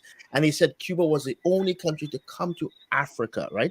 Okay, to actually share the same trenches of struggle and the same woe and weal and trial and tribulation, and go away with no material resources and so forth, basically having served in Africa on the basis of solidarity and so forth. So one of the key things that my book talks about is not just specifically about the struggle in Cuba and Southern Africa and Cuba's decisive role in the destruction of apartheid, but specifically how Cuba has valorized Africa and has developed a very unique relationship with Africa, to the point where Cuba is perhaps the only country that acknowledges, not only in many very profound ways, to the profound debt that humanity owes Africa, but actually engages in what we can say is a concrete action program of reparations through the numerous doctors that have gone there, the numerous teachers have gone there, civilian workers have gone there, for example, in Angola, as not just as soldiers, but as construction workers. And of course, we'll talk about the aid in anti-colonial national liberation struggles. And I'm trying to advance the slide here, and I'm trying to see how I actually do that. Okay, the next slide that we see here, which I think draws out this conclusion here, is that we see Cuba as part of the Caribbean, part of the African diaspora, traveling across the Atlantic in a sort of a reverse of the transatlantic slave trade, right? Okay, the reverse of the Middle Passage, going, as we shall focus on, Angola and Southern Africa, and in Southern Africa in the whole, and playing a central role in defeating apartheid. It's important to note, and I'll talk about this, and I can't go in at length, but it's important to note that one of the things that really shaped the history of Southern Africa in the 1970s and 1980s were that these liberation struggles, okay, that emerged in the 60s and 70s that led eventually to the independence of Angola and Mozambique. Eventually, we have the independence of Zimbabwe in the early 1980s. What we have developing is suddenly South Africa, which was a white minority racist regime, suddenly found independent Black nations on its borders, right? And suddenly this heady wind of African independence and liberation was seen as a threat to Southern Africa itself. One of the important points to actually bear in mind is, as we mark the anniversary of Soweto today, okay, we know that the Soweto uprising was inspired, obviously, by young people, youth opposing apartheid itself, and particularly the imposition of Afrikaans, the sort of Dutch-derived language, as a form of instructions in the schools, i.e., fighting against the cultural and an educational, shall we say, or a miseducation that was taking place. That while they on June 16th, they engaged in these demonstrations, they marched with various signs, and one of the signs they marched with, okay, was not only condemning Africans and condemning the system of apartheid, they also marched with signs saying that if it happened in Angola, it can happen here. And Soweto takes place on June 16, 1976. Okay, only a few months after the South African in so-called Invincible White Army had been defeated in Angola. As many people who are listening to this program may know, obviously, is that as Angola and Mozambique were throwing off the chains of Portuguese colonialism, the South Africans suddenly became, the racist South African state became extremely concerned, as we shall see later, that suddenly what would happen would be that they would be now confronted with independent black states that could undermine and not only the apartheid state, but most profoundly inspire black South Africans. And so in the case of Angola, the South Africans launched an invasion in November of 1975, determined not only to crush the independent Angolan state, but impose a puppet government of their own. In the face of this, Cuba, which had obviously, as I said before, supported other African national liberation struggles, anti-colonial struggles. In fact, Cuba had supported the Algerians in their struggle against the French. As many of you know, over 1 million Algerians were killed by the French as they tried to hold on to Algeria. There's other liberation struggles that are unfolding. When Lumumba was overthrown, Cuba participated in trying to aid an anti-colonial national liberation struggle in Congo. And of course, we have Cabral receiving assistance from Cuba, and there's numerous other examples. But Cuba had relations with the Angolan liberation movement, particularly the MPLA, the Movement for the Popular Liberation of Angola, in the early 60s. And so they had developed these relationships, they had trained them, they had provided other assistance to the MPLA. And in the midst of the South African invasion, okay, the Angolan government issued an international SOS for help. Some countries like Nigeria were able to respond modestly with assistance, but the Angolans made a specific request to the Cubans who had been training them. And the Cubans eventually ended up sending 36,000 troops to Angola, okay, in November of 1975, right? And what happened, and that decision was made on November 1975 and was called Operation Carlotta. So the entire 15-year Cuban mission from 1975 upwards to the 1991 was called Operation Carlotta, named after an enslaved African woman who had led a rebellion in 1843 against slavery in Cuba. And so that's a very profound and symbolic, shall we say, naming of this operation. 36,000 troops were sent to Angola, and these troops played a central role in preserving Angolan independence and inflicting what was, in a sense, the first defeat on the so-called racist, invincible white army, right? The racists had been beaten. The important point about this to bear in mind is that you can read black South African newspapers, for example, The World, which was the second largest newspaper in South Africa, the largest black newspaper, talks about, for example, black South Africans tasting the heady wine of liberation.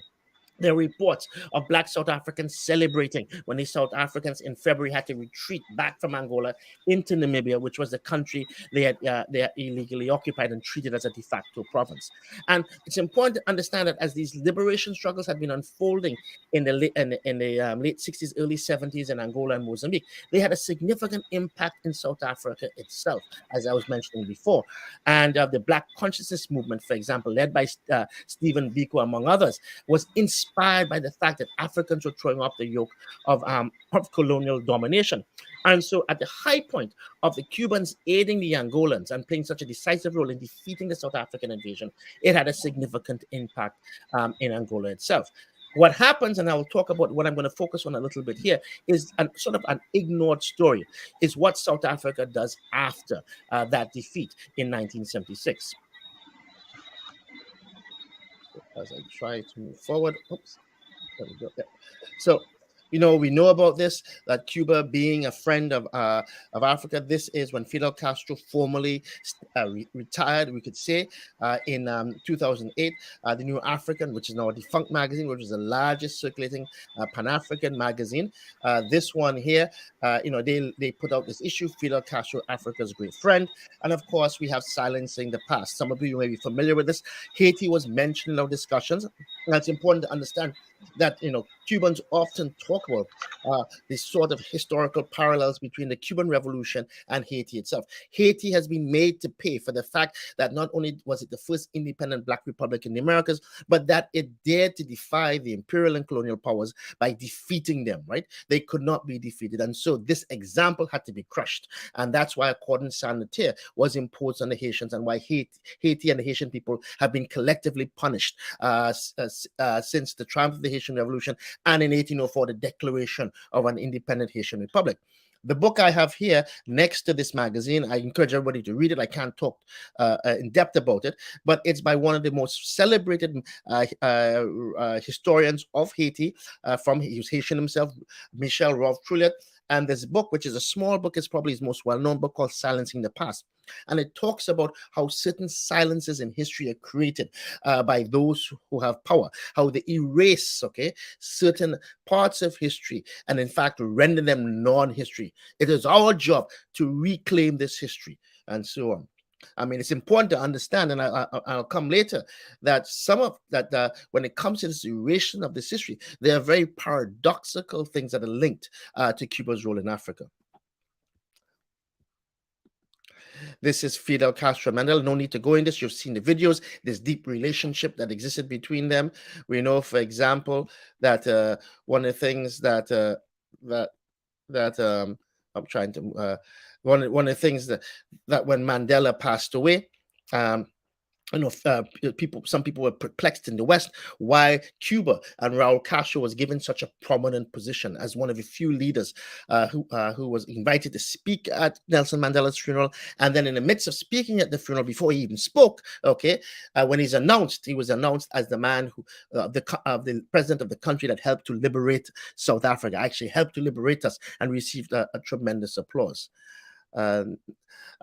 This sort of, in terms of my work, I want to pay tribute to those who have written before. So my work, in a sense, is part of a tradition of people written about this. There's an article and stuff written by Horace Campbell, and one of his articles here in Monthly Review in 1989. Victoria Britton, a British journalist, has written about Cuba's role. These are smaller articles, but very important articles. And as a historian, as an academic, there's a very bad book that I've also put here that some people may have seen, The Cuban Intervention in Angola, 1975 to 1991. A very bad book, but it exists as well. Moving on. And I have to pay credit, above all, to Pedro Glajeses. These are two of his books, Conflicting Missions, Havana, Washington, and Africa, 1959-1976. In the first book, Conflicting Missions, he demonstrated quite conclusively that Cuba had intervened in Africa and in Angola, particularly in Angola, for its own ideological reasons, independent of the Soviet Union, and in fact, quite often in opposition to the Soviet Union. That, in fact, particularly in Angola, the Cubans did not only not tell the Soviet Union, but the Soviet Union was extremely upset about this, and in fact learned about it through foreign news agencies. And that's something perhaps we could explore in the question and answer. It is this myth that has been created that Cuba was a puppet of the Soviet Union, while quite often Cuba and the Soviet Union had very significant disagreements. Visions for Freedom deals with the end of that period when Cuba, especially towards the end, when Cuba plays a decisive role in Namibian independence, and in a sense sets the stage for the collapse of apartheid. What my book does is it goes directly into South Africa and explains and produces what I think is, in a sense, an argument that people may dismiss or not, but I think a persuasive argument that the Cuban defeat of the Angolan of the South African forces, the decisive role they played in defeating the racist South African armed forces in 1987-1988, set in train a series of events that in a sense interacted with a constellation of other factors, right, that played the accelerant in the destruction of the apartheid regime. And of course, I place within the struggle, I place Cuba as a Pan-African actor, as a part of the African diaspora coming to Africa's freedom. Okay. These are some of the stuff. I wrote a short article called African Stalingrad. If people don't want, in a sense, read the book, you can get sort of like a template in a rather long article called African Stalingrad, the Cuban Revolution, International Amendment of Apartheid, and a number of different conferences have been organized on this issue, right? And if I can move to the next slide. Okay, and this is a conference in which we organized, and we could go to the next slide. This was on Africa's Unknown War, Apartheid Terror, which I'm going to talk about.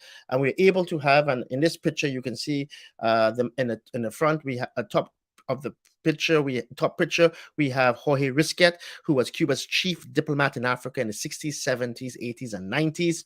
Okay, he's passed on, but he was a central figure who was in the heart of all of these events. And the bottom picture to Risquet, who is standing up. To his left, the right of the photograph at the bottom right, you see Pero Lejesis, who was the author of those two very powerful books. Moving on to the next slide. Okay, this is my book, Cuba, Africa, and Apartheid's End. Okay, which in a sense it does what the Cubans have not done, which is provide, because they have been, shall I said, focused on defending the revolution from U.S. aggression, and also in a sense they don't blow their own trumpets. They believe that as I said before, they believe that all the glory of the world fits into a kernel of corn. That they have engaged in these activities simply for solidarity. When I've met Cuban internationalists and combatants who served in Angola in a variety of capacities and in other internationalist missions, there's a tremendous humility, okay, and self-effacement that exists. And quite often they say, we did this out of the simple act of solidarity, the need to, in a sense, to aid others who are struggling as well. If we can move on to the next slide, okay. So this sets the stage for what I'm going to talk a bit about here and go a bit quickly. As I was saying, as Africa grew, began to regain its independence, we can argue whether it was a formal independence as opposed to real independence. We can have a debate about neocolonialism. But as Africa began to directly throw off European colonial rule, and suddenly South Africa, which is obviously at the bottom of the map here, suddenly, as it's portrayed in this kind of a, shall we say, Eurocentric conception of what is North and what is South, that aside, this is sort of the dominant maps that exist. South Africa became extremely concerned that in order to preserve itself, it had to subvert all of these independent black countries and nations and establish itself as a regional hegemon. And so what has often been forgotten in the history, and I think this comes back into this idea of a current struggle that has been waged by those in the Cuba Solidarity movement and has been supported by many leaders of various nations in the world, that there has been this atrocious act of putting Cuba on that list of state sponsors of terrorism. We all know that, one, that is a spurious list. We know that Cuba in itself has been a victim of terrorism. Over thousands of Cubans have been killed and injured because of U.S. terrorist attacks, and many of these terrorist attacks have been tacitly planned and often with the outright complicity of various U.S. intelligence agencies. Okay, but more importantly, as we'll argue here, not only has Cuba does not carry on terrorism, okay, is a sponsor of terrorism. Not only is Cuba a victim of terrorism, Cuba, as we shall see in the case of Southern Africa, played a central role in defeating one of the greatest state sponsors of terrorism that has existed, which is South Africa. And the next slide, please. Okay. So this sort of gives you a much more detailed area of where these battles took place. What unfolded, really, you can think about from 1975 to about 1988 was a South African War of Terror. This has often been forgotten about. What South African War of Terror.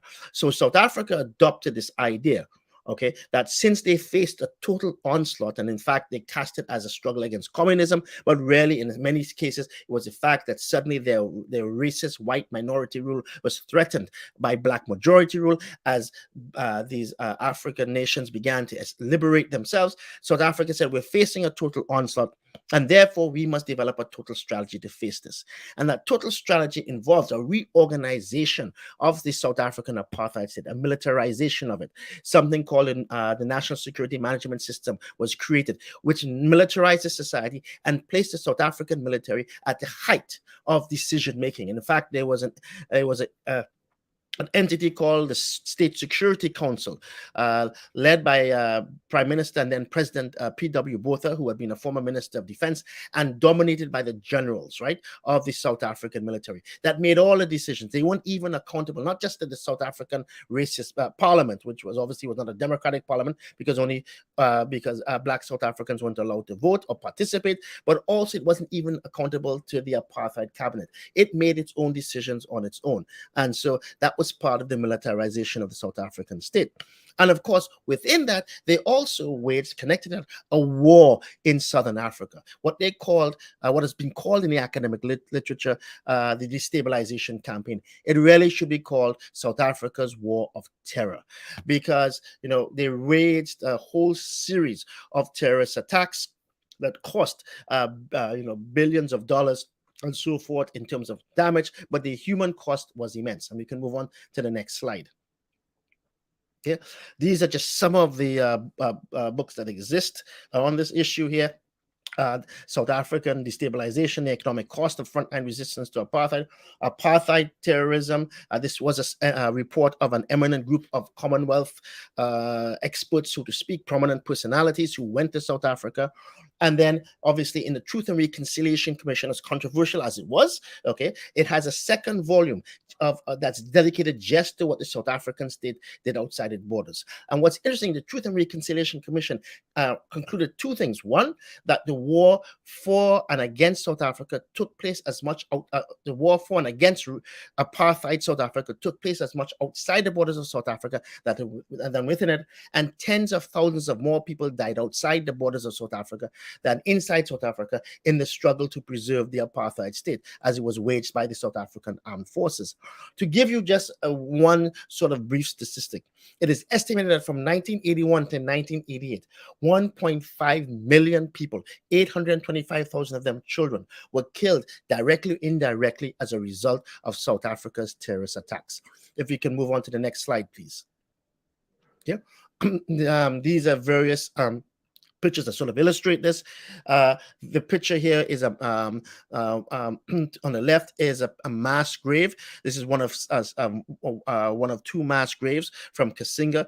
Kasinga was a refugee camp in southern Angola. As some of you are well aware, the South Africans had illegally occupied Namibia. I mean, they occupied Namibia in 1916 in the midst of the First World War. You know, Namibia had been a colony of Germany. Germany obviously was a loser of the First World War. South Africa walked in, occupied it, and then, despite various United Nations resolutions later on, particularly one in the 60s and 70s, it continued to occupy Namibia and deny the Namibians the right to self-determination. And so we know there was a liberation movement waged, an anti-colonial struggle waged by the Namibians, primarily by the Southwest African People's Organization, SWAPO. And so the South Africans waged a war against the Namibians. And there was a refugee camp in southern Angola, right? And called Kasinga, and the South Africans on May 4th, 1978, launched an air attack and a paratrooper attack, killing hundreds of these refugees, men, women, and children, and also kidnapping significant numbers of people who were tortured and so forth. This is just a picture of a mass grave. In the course of my research, I actually interviewed General Christerian, who was then retired, who had been a member of the South African Armed Forces, the racist apartheid forces, and had actually been an officer during this attack and so forth. The picture in the top right corner is a picture of Albie Sachs. The South Africans, you know, this Kasinga is one of the most notorious examples. It's always commemorated every May 4th in Cuba, but there were letter bombs. There were all sorts of attacks that were carried on across the region. And this is, for example, the top picture is Albie Sachs. This is a bomb. There were people who were blown up with car bombs or letter bombs. He was a victim of a car bomb and he lost his arm. And Albie Sachs actually ended up serving as Chief Justice in the post-apartheid era under Nelson Mandela. And of course, we have Desmond Tutu here, who is in listening to testimony through the Truth and Reconciliation Commission, is in many ways deeply moved by what has unfolded. So this was South Africa's war of terror, and it cost billions of dollars, cost the lives of hundreds of thousands, if not millions of people. And it's important to understand that South Africa's reign of terror, the constant attack against the peoples of the region, the undermining of the economy and so forth, had devastating impact. Now, this war of terror only came to an end in 1988. So when you think about it, that's less than 35 years ago when we think about it. And yet it's not acknowledged as an epoch, as an era that would have profoundly shaped the time. But South Africa waged such a war of terror, and perhaps the situation is perhaps best summed up by the late Julius Nyerere, who was president of Tanzania at the time, who in 1986 said, and I quote, "When is war not war? Apparently when it is waged by the strong against the weaker as a preemptive strike. When is terrorism not terrorism? Apparently when it is committed by a more powerful government against those at home and abroad who are weaker than itself and whom it regards as a potential threat or even as insufficiently supportive of its own objectives. Those are the only conclusions one can draw in the light of the current widespread condemnation of aggression and terrorism side by side with the ability of certain nations to attack others with impunity and to organize murder, kidnapping, and massive destruction with the support of some permanent members of the United Nations Security Council. South Africa is such a country, and of course he's referring to the Western countries, particularly the United States, and particularly under the Reagan administration, who supported South Africa, provided it cover. Even when United Nations Security Council resolutions were passed against South Africa, the U.S.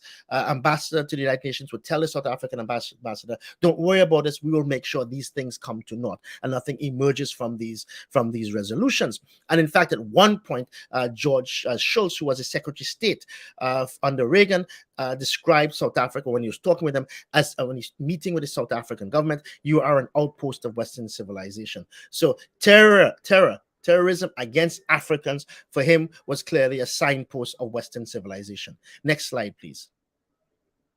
Okay, so sort of this, I don't want to talk about this too much, but my book centers on it, talks about and provides a preliminary discussion of what happens in the South African state. It provides a discussion of from 1975 in a sense up to 1987, and then I really focus in detail on a decisive period in the struggle. We've heard about the Battle of Cuito Cuanavalle, and so what happens is, obviously, as some of you know, South Africa supported a guerrilla movement in southern Angola. It was called the Union for the National Union for the Total Independence of Angola, UNITA for short. That was an acronym. It really was, in a sense, a creature and a puppet of South Africa and the United States. And in fact, quite often they carried on a series of terrorist acts. Now, the Cubans themselves never participated in any sort of direct encounters with UNITAs, right? Okay, they felt this was an internal matter for Angola. They might have provided advice. They saw themselves there as being there to defend Angola from a Southern African aggression. Even after the South Africans had been defeated in 1976, the Angolans basically, and the Cubans in fact, expected to be there for maybe just a very short time. But because of repeated South African incursions and attack, the Angolans insisted that the Cubans remain in Angola, okay, so that they could protect Angola's independence and territorial integrity from South African aggression and so forth.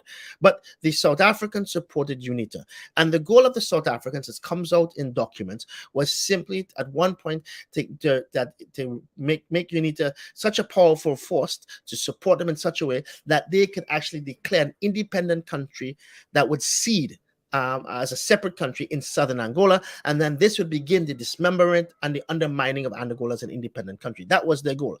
UNITA was a central aspect of their war in Angola, of their aggression towards Angola. And so the Angolans would repeatedly launch assaults, right? The Angolan government, through its army, would launch attacks on UNITA. UNITA would be on the verge of defeat, and the South Africans would intervene and inflict terrible losses on this Angolan army. So when we come to 1987, 88, it really begins with the Soviet Union, and this comes out in the documents I've looked at that come out of Moscow. The Soviet Union's provided over $1 billion worth of military equipment to Angola, okay, and military advice as well. They began providing military advice as the Angolans began preparing a summer offensive, right, to crush UNITA, right, to finally defeat it. Now, the Cubans disagreed with that. The Cubans said, yes, you can crush UNITA, but what will you do if the South Africans intervene? And the South Africans will intervene, as history has demonstrated, and it will create very significant problems for you, right? You should not do this. The Angolans and followed the Soviet advice. The Cubans stepped back. in a sense, washing their hands of the matter, knowing that this would lead to disaster.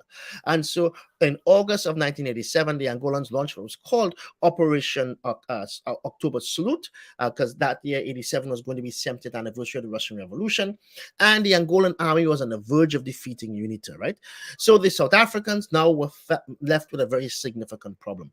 Could they let UNITA be crushed, which would destroy their overall strategy in Angola and would be, in a sense, a decisive blow against that strategy if UNITA was extinguished? And so the South Africans, and it comes out in all the, the debates in the parliament and all sorts of other documents, which I can't go into detail, decide to massively intervene. And when they intervene only to save UNITA, but they intervene with such success, killing thousands of Angola's best troops, and the Angolan offensive against UNITA had been launched from Cuito Cuanaval. Cuito Cuanaval was the staging area. The South Africans inflicted such horrible losses and defeats on the Angolan forces that the South Africans suddenly said and realized or believed that beyond just simply saving UNITA from destruction, they could now inflict what they would see as a fatal and mortal blow to the Angolan government by defeating these troops and crushing them. And so what happens is eventually the South Africans chase the Angolan troops. The Angolan troops manage to make it back to the staging area in Cuito Cuanaval, and a massive siege then begins to unfold. And then from about November 1987, around that time, it depends how you count it, till April, the Cuito Cuanaval is under siege by the South Africans, and the South Africans relaunch repeated attacks to take it. I've been able to read the classified South African documents. I had to learn to read Afrikaans in order to read those documents. I've also interviewed soldiers and commanders, soldiers who fought on the ground there, commanders who basically led some of the assaults there, as well as generals, right? And of course, there's a whole slew of reports that take place. What's interesting about these battles, okay, it's from 87 to 88. If you read the Western newspapers, so one of the paradoxes is that in Western discourse, very few people know about Cuba's role in the defeat of the South African armed forces. Very few people know that a titanic struggle emerged from 87 to 88, and Cuba was a decisive player in these struggles, and that, in a sense, the future of Southern Africa was decided in Southern Angola. Very few people know that in 2023. It's not part of any course taught in South Africa, more or less. I mean, it's not part of the general discussion about the fall of apartheid and so on. But if you go back to the time of 87, 88, and you read the Western newspapers, there are dozens, if not hundreds of articles, some of them front page articles with maps that say a decisive encounter is unfolding in Southern Africa, in Southern Angola, that will determine the future of the region. And in fact, at various points, they actually at one point will say the South Africans have suffered a decisive defeat that alters the balance of power. Next slide, please.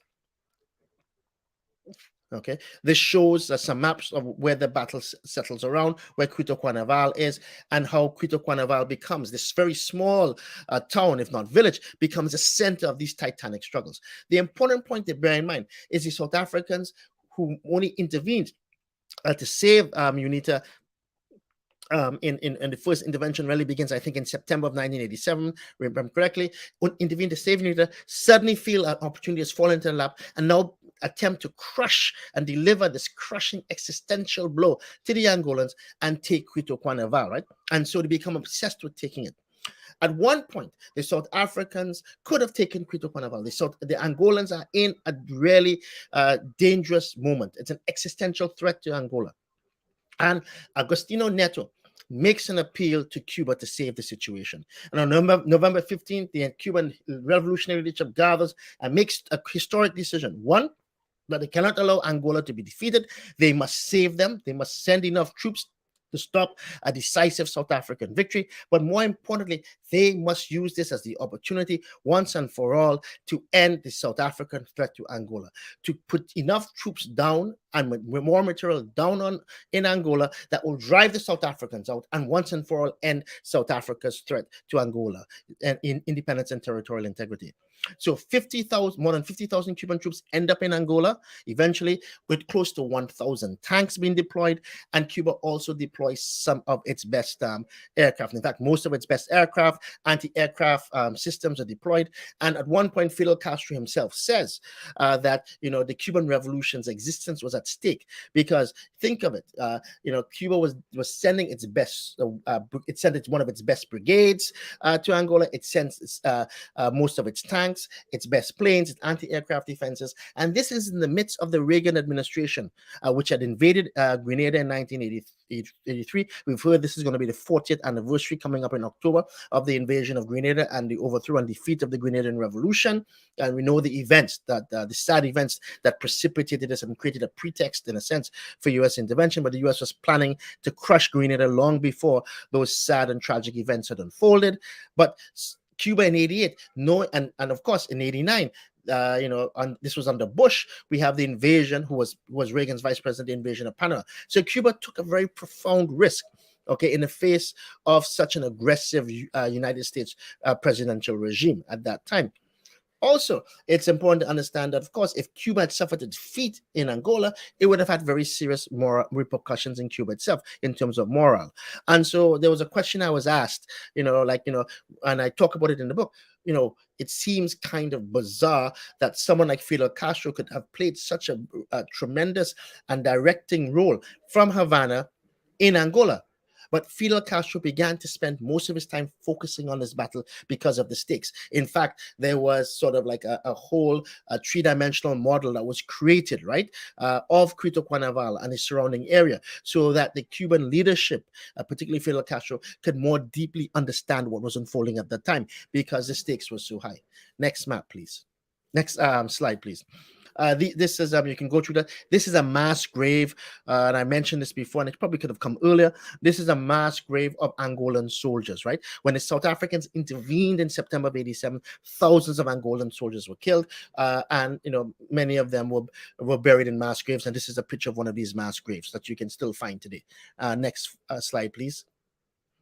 This is Quito Cuanavale as it exists today, a plain, and this is actually a part of it called the Tumpo Triangle, which I can't go into detail. The Tumpo Triangle became the focus of these battles, where the South Africans, which sort of, through their obsession with taking Quito Cuanavale, pursued the same strategy time and time again to take Quito Cuanavale.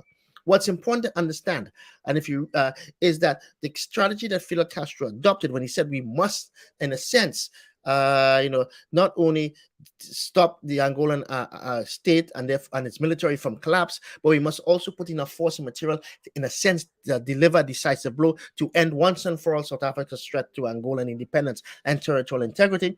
He adopted a strategy to guide this, to reach this goal, which was simply that because the South Africans had become obsessed with taking Quito Cuanavale, Cuba would block them, and he often used the boxing analogy, block them at Quito Cuanavale as a left jab, and then outmaneuver them to the west, outflank them to the west, and in a sense encircle them, right? And give them sort of like the right counter that would knock them out. The right counterpunch, so to speak, right, or cross that would knock them out. He often used that boxing analogy.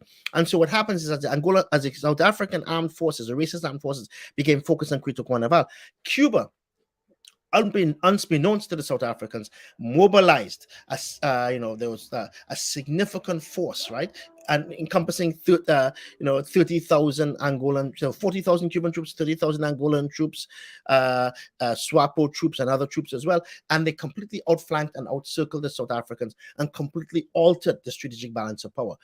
Next slide, please. Okay, you can go to Quito Cuanavale. You can actually find, it's a very heavily mined area. It hasn't been demined, so it's a dangerous place to go. You see signs. You can find remembrance of South African tanks, Soviet era tanks that have been in the Angolans' hands. You can find all of these things there. The man in the photo on the left, who's with the glasses looking at us, is Colonel Patrick Ricketts, known to Blas. He's now a colonel in the South African National Defense Forces. This is the post-apartheid forces that were created after Nelson Mandela became president. He was a member of the MK during the apartheid era, and therefore lived in exile in Southern Africa, particularly in Angola, and was a member of the armed resistance and so forth. He played a central role with my research. We traveled through South Africa, driving and interviewing soldiers and interviewing commanders. So, members of the ANC armed resistance group, the Mkoto Wezezi, some of whom have served in Quito Carnival and served in some of these military operations, as well as interviewing, as I said, white South African soldiers who had served there as well, and other white South African officers who had served, in a sense, as we began to look at and examine what had taken place in Southern Angola. Next slide, please.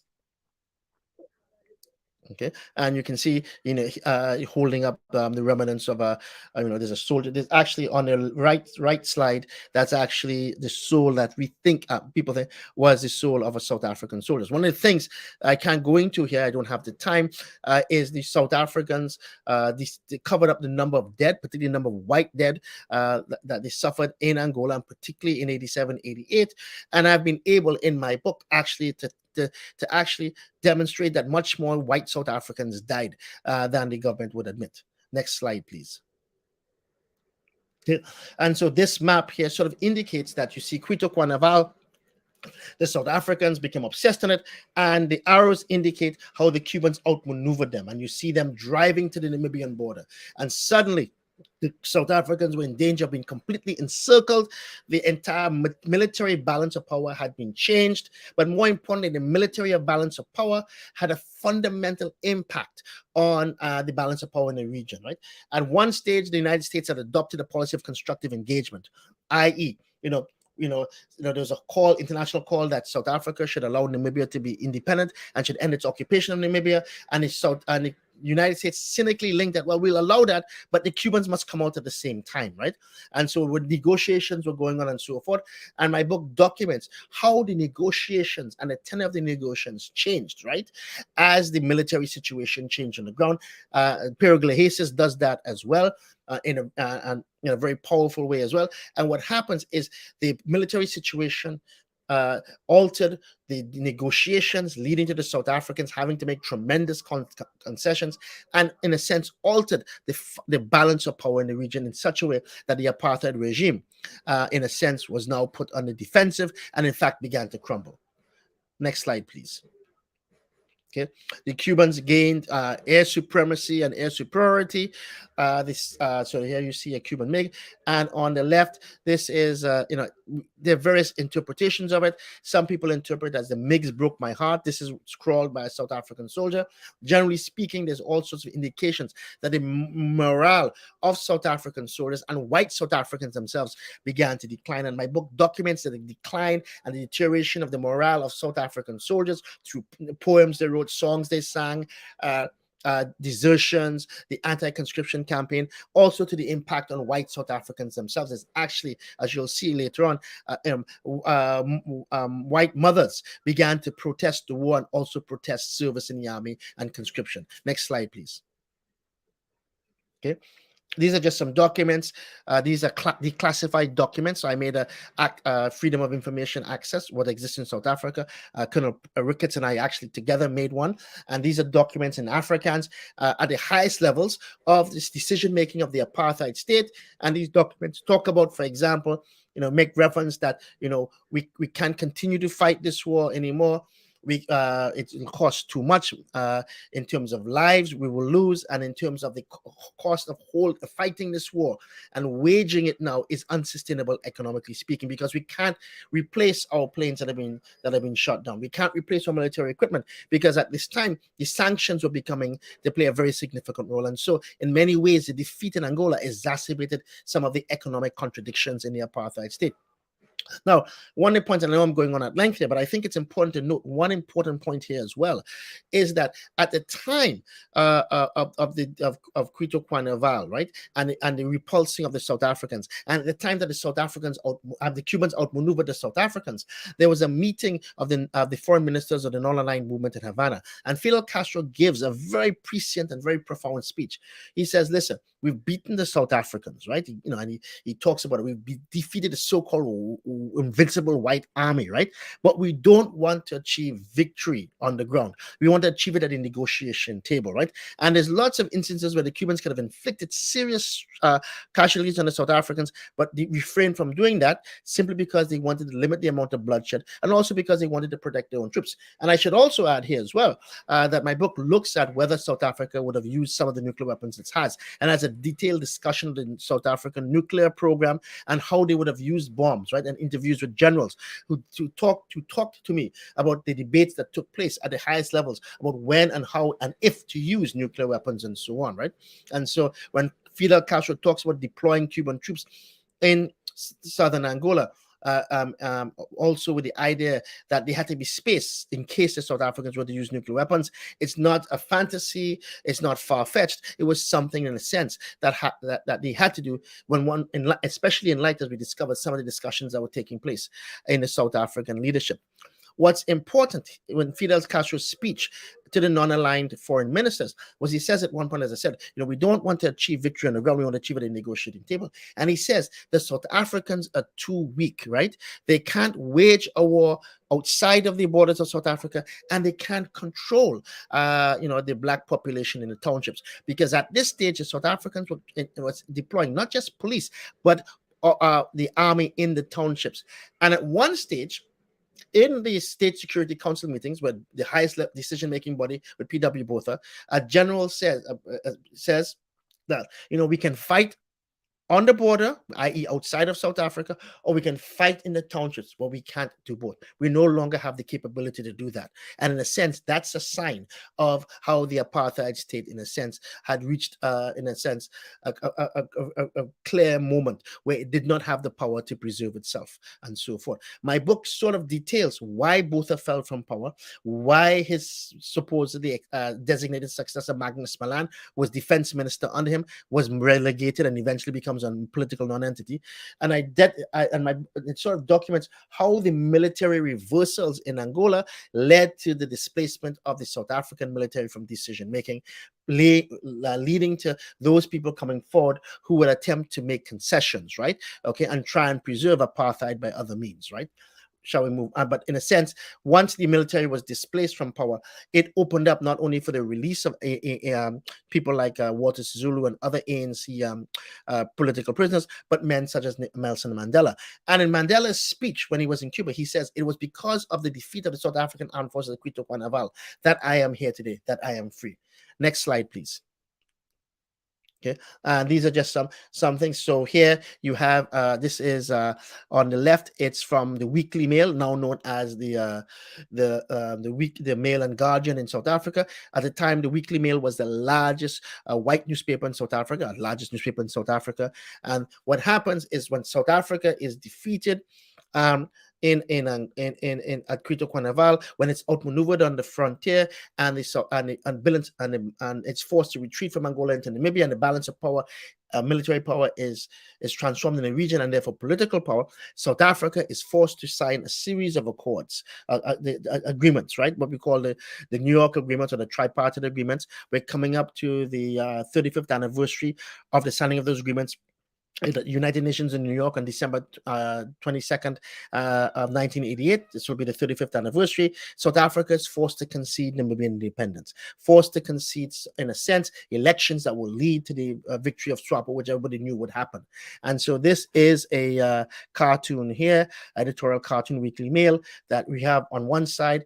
You have Roloff Pick-Botha, who was the foreign minister of South Africa, and you have Fidel Castro, metaphorically, figuratively holding a gun to his head, and Botha saying, after 30 years, I finally see the light at the end of under the barrel. This is clearly indicating that what was a direct thing leading to Namibia's independence was the defeat of the South African forces by the Cuban forces. And of course, there's so many times when the South Africans are defeated. If you look at the liberation literature of the ANC and other groups, right, who are fighting against apartheid, they all see the South African defeat at Cuba as a decisive turning point. So everyone sees it. Even the Western newspapers see this as a decisive turning point. And even the classified U.S. documents at the time from the United States, the Intelligence Department of the United States, the Department of Defense acknowledged the South Africans have not only been defeated decisively, this has altered the balance of power in the region. Next slide, please. Okay, and I mentioned there was a demand inside South Africa. You have Black South Africans, for example, who are deeply galvanized by this. In fact, there was a Cuban documentary about what had happened in southern Angola. It's extremely long, almost unwatchable by a South African, by a Western audience. This was smuggled in by blacks, smuggled into South Africa, and Black South Africans organized parties and so forth about it. You have articles playing in the Sowetan, which was a Black South African newspaper, talking about the impact on people's consciousness, Black people's consciousness in South Africa because of the defeat of the racist apartheid forces. And of course, in white South Africa, you have a significant impact. Okay, and one of them is mothers. This is a photo of a demonstration or meeting of over 1,000 mothers who gathered to protest against conscription and the fact that their sons had to serve in what was called the war on the borders, or what they sometimes refer to as war they knew nothing about and had no understanding why they were fighting them. Let's move on. The next slide, please. Okay, and we can go on. The number of white South Africans who died has been covered up, and I think I've played an important role, perhaps, in trying to clear some of that up. That much more white South Africans died in Angola, particularly in 87, 88, than they've been that can be acknowledged. And this is from what a picture of some flags from a war memorial. Next slide, please. Okay. And unfortunately, I even went to graveyards in South Africa because the South Africans would actually cover it up. So I have what's called the South African Defense Force Roll of Honor. So the SADF was the racist apartheid armed forces. Okay, and so the SADF had a Roll of Honor, which I have. And what happens is quite often to cover up the deaths, like what happened in combat, they fraudulently, I would argue, attributed so many deaths to people being eaten by crocodiles and hippopotamuses, right? And so and going through this, it was noted, and I actually made a note, and another person made a note, South Africa had the largest incidence of soldiers dying by accident or dying by accidentally being eaten by crocodiles and hippopotamuses. And you can actually go, and some white South Africans, their mothers would bury them in their own cemetery plots and so on. And you can actually go, and you can go through the graveyards, and you can actually look at when people were killed, who had served in the army. You can go back and you can correlate with the records I have and so on, and you can really begin to pinpoint when people died, right? And actually that they didn't die in an accident, they actually died in southern Angola at the Battle of Cuba in subsequent engagements. Next slide, please. Okay, the Cubans have written so many books on it. I also make a lot of reference to Cuban memoirs written by soldiers who are writing about the memoirs. What I have done is take all of the declassified documents from South Africa, the United States, Cuban documents I've seen that I've been able to access. These are classified documents, and also the published memoirs and even South African memoirs, and create the most detailed description of these battles in 87 and 88 to create a coherent narrative, right? And we go to the next slide, please. And the next slide is basically here that we have South African memoirs as well. And what's interesting is the South African memoirs and the Cuban memoirs agree almost invariably on what happened in these battles. So what we have here, the War for Africa, 12 months that transformed the continent, which is a collection by Fred Bridgeland, is actually the authorized account of what happened in 87, 88, and by the South African Defense Force, by the apartheid forces. After the battle had taken place in this engagement, the South African Defense Forces actually went, decided that they needed to have the accounts of all these soldiers and commanders and so forth and officers, right? And so these are the accounts accredited. It's very important. And what's astonishing, I guess, for many people, is that their accounts actually agree completely with the Cubans, right? So what you have is the U.S. declassified documents, the South African declassified documents, the Cubans declassified documents, the Cuban memoirs, the South African memoirs, all corroborating each other, right? Coming to a very significant conclusion that the South Africans were defeated. Now, the remnants of the apartheid regime always like to say they could never been beaten by the Angolans and the Cubans. They could never been beaten by a black African army, could never been beaten by the so-called mixed race Cubans, right? Black and white Cubans fighting them, right? Okay? They maintain this. But when one reads all of these documents and you read these memoirs, it's clear they were defeated. Can we move on? Next slide, please. Okay. And, there is, and I'd like to sort of end here. There is, in a sense, that what happens is that more than, close to 400,000 Cubans served in Angola from 75 to 1991, serving as soldiers, serving over 300,000 serving as soldiers. But there are also civil engineers and doctors who served there, who tried to reconstruct the country and so forth. More than 2,000 Cubans died. And when the war came to an end and Cubans were returning, right? Namibia had achieved independence. Mandela had been freed, right? Apartheid was now beginning to dissolve, right, and be dismantled and collapse and crumble, right? The Cubans soldiers returned, but the Cubans also returned every single person who had died, right?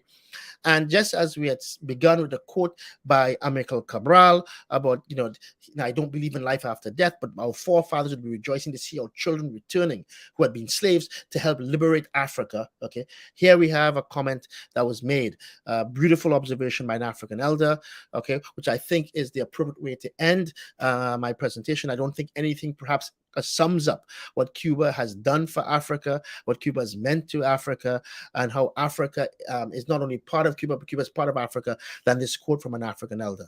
Cuba is the only country to have come to Africa and gone away with nothing but the coffins of its sons and daughters who died in the struggle to liberate Africa. Thank you.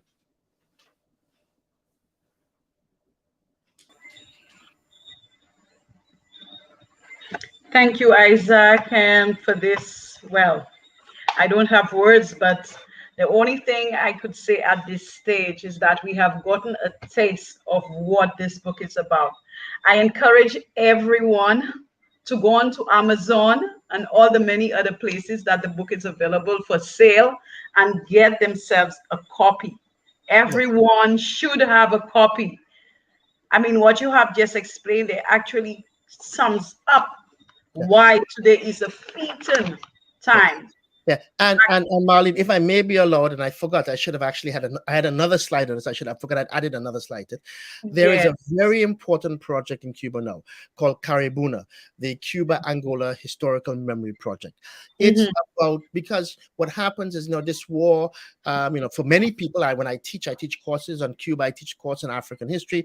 And so for many of the people, young people I teach, apartheid is ancient history, right? Okay, because, think of it, we're coming up next year, will be in April, end of April, will be 30 years since Mandela was elected, right?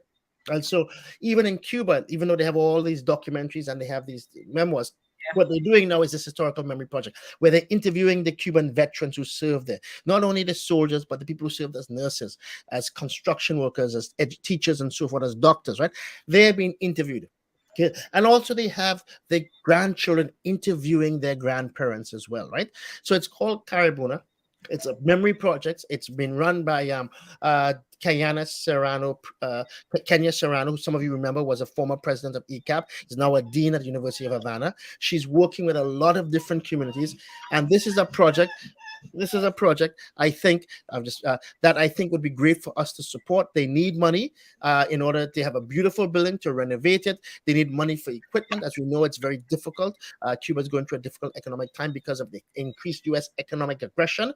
But I think this is a powerful project to support, simply because it preserves a beautiful part of the African memory in the diaspora, right? A beautiful part of how the African diaspora has risen to defend the continent as well. And I hope we'll be able to support the project of Caribuna. Thank you. Yes, thank you, Isaac, for this information. And of course, all the many Caribbean countries that is in solidarity with Cuba, I am sure that we are more than willing to support and to extend our solidarity. I'm sure that definitely we all will come on board. But I was saying that the summary of your book you have just highlighted is actually a perfect way in recognizing the 47th anniversary and, of course, African Liberation Day, which was held on the 25th of May. So, I mean, today we actually observing African Liberation Day. And what you have just done there is actually given this acknowledgement to the whole African, day celebration and so forth. So I mean, right now we will, I'm sure persons would like to ask you some questions and you may have some answers. So I invite all our other colleagues to join me um, in studio. And of course, Brother Isaac, I'm sure you'll be open for any questions and answers. But I think one of the things that each of us, everybody there should do is to actually give themselves a gift of that book, your book. It's on Amazon, as I said, and many other stores. Yeah. And as I say, it's a homage. The Cubans could write a much better story than I could. And as I said, it's because of their humble nature. The fact that they're just not given the time by the U.S. imperialism to actually sit down and write the story. Yes, but I mean, this is an amazing summary which you have given there. This launch have been nothing short, but it's more than anticipated for me. And of course, we want to congratulate you on this excellent book. And we look forward to hearing more and see more from you. Okay, brothers, other comrades who want to join us on stage, questions and answers, who wants to join? If anybody have any questions for Professor Isaac. Yeah, I know it's late in the night. It's late. Yes, it's late for me. It's but now 11 o'clock. It was really worth the wait. Yeah. Yes. And my 5-year-old has gone to sleep and wasn't very happy. She will understand. This is such a worthy cause, so that the wait was really interesting. Yeah. So and Ameth, I want to say, in a personal message to me, talked about Walter Turner, Comrade Walter Turner. Okay, and he's a great friend of mine, and he does so much tremendous work, and I think he's an unsung hero, right, of recording the global Black liberation struggle in its many forms.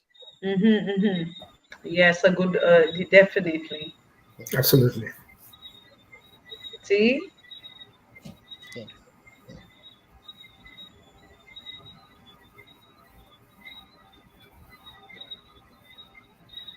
I see, Isaac, there is Isaac, my comrade Walter Turner asked me to send you his greetings.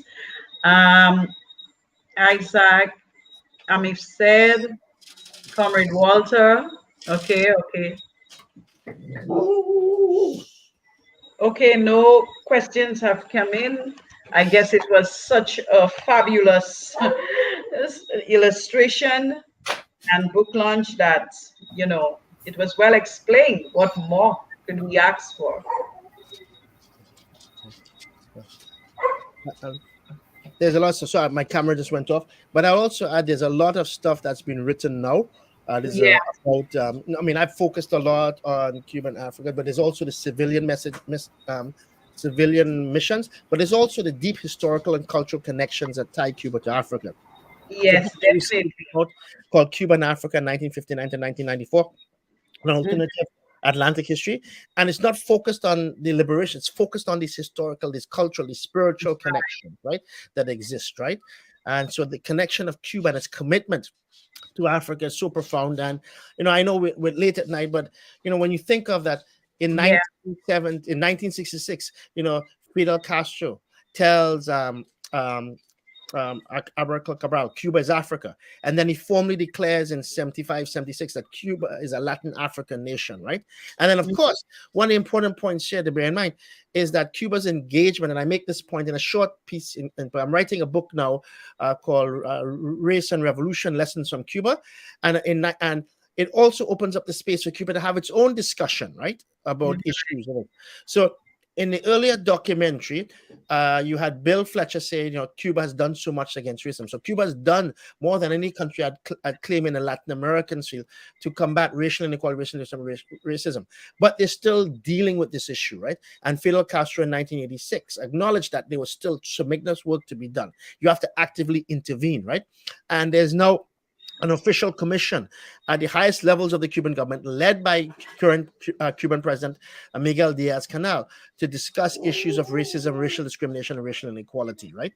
So there's so many things connected with Cuba and Africa, of how Cuba, in a sense, not only goes to Africa to help it liberate it, but Africa returns to Cuba itself, and then Cubans reconnect. And the interviews I have in the book of Black Cubans, right, Afro-Cubans who go, the Cubans use that, who go to Angola and say, listen, I reconnected with Africa. I reconnected with my own history and so forth. And so it's deeply profound. And then white Cubans, right, who are going there saying, I'm there to struggle against colonialism and racism. I'm there to extend solidarity, right? And so I think in the end, what really stands out is what people might think as unbelievable in this world, this cynical world we live in, right? Okay, where people can truly extend the ethos of solidarity and social love to others. Yes, definitely. I mean, when you think about it, Isaac, there's so much that people don't know. The youth, they don't know. I mean, and it's all there. But the history, I cannot think of any other history that is richer than the Cuban history. I mean, it is so much, and you find that a lot of people, especially the younger generation, those are coming up, they are not, they don't know a lot the deep history, and it's sad because there is so much they could learn from that great history, which some of us are exposed to. Yeah.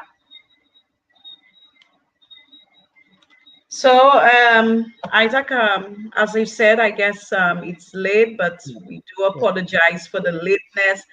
But notwithstanding, I mean, the presentation was awesome, and I would wait till the very end, But I hope that we get another opportunity again. But nevertheless, I still believe that I will encourage all our colleagues to get a copy of this book. Just listening to you this evening, this is the way to go. Everybody should get one. Well, thank you for the opportunity, and thank you for all the work that you do, Marlene, Ameth, Sakaya, T is there, T.Y., Trevor, everyone. We're involved in a struggle, and as they say, la lucha continua, and freedom is a constant struggle. Thank you all. Yes, and thank you for the great work you are doing. I mean, everybody present here would know you. They just have to go online, and you are doing a great job and working. Continue the solidarity. Continue doing what you do best, and I know it's a joy for you to do. And of course, Cuba and Africa could not have a better person in their corner. And yes, definitely. Once again, congratulations. And thank you very much for sharing this important evening with us. Thank you. Okay, so now we have come to the end of this evening's program. Once again, I say a big thank you to all our speakers. Tonight have been an experience, one of education, one of knowledge, that all of us here participating here this evening can reflect upon. And of course, our participants for participating in this special program this evening. And we look forward to your continued solidarity and support for all the just cause, not only for Cuba and Africa, but for all the other countries needing our solidarity. And for all our persons who have been doing a great job back in the backstage, we thank you sincerely, one and all. Have a great evening. Long live the solidarity and friendship with our countries. Long live Cuba. Long live Africa. Good evening.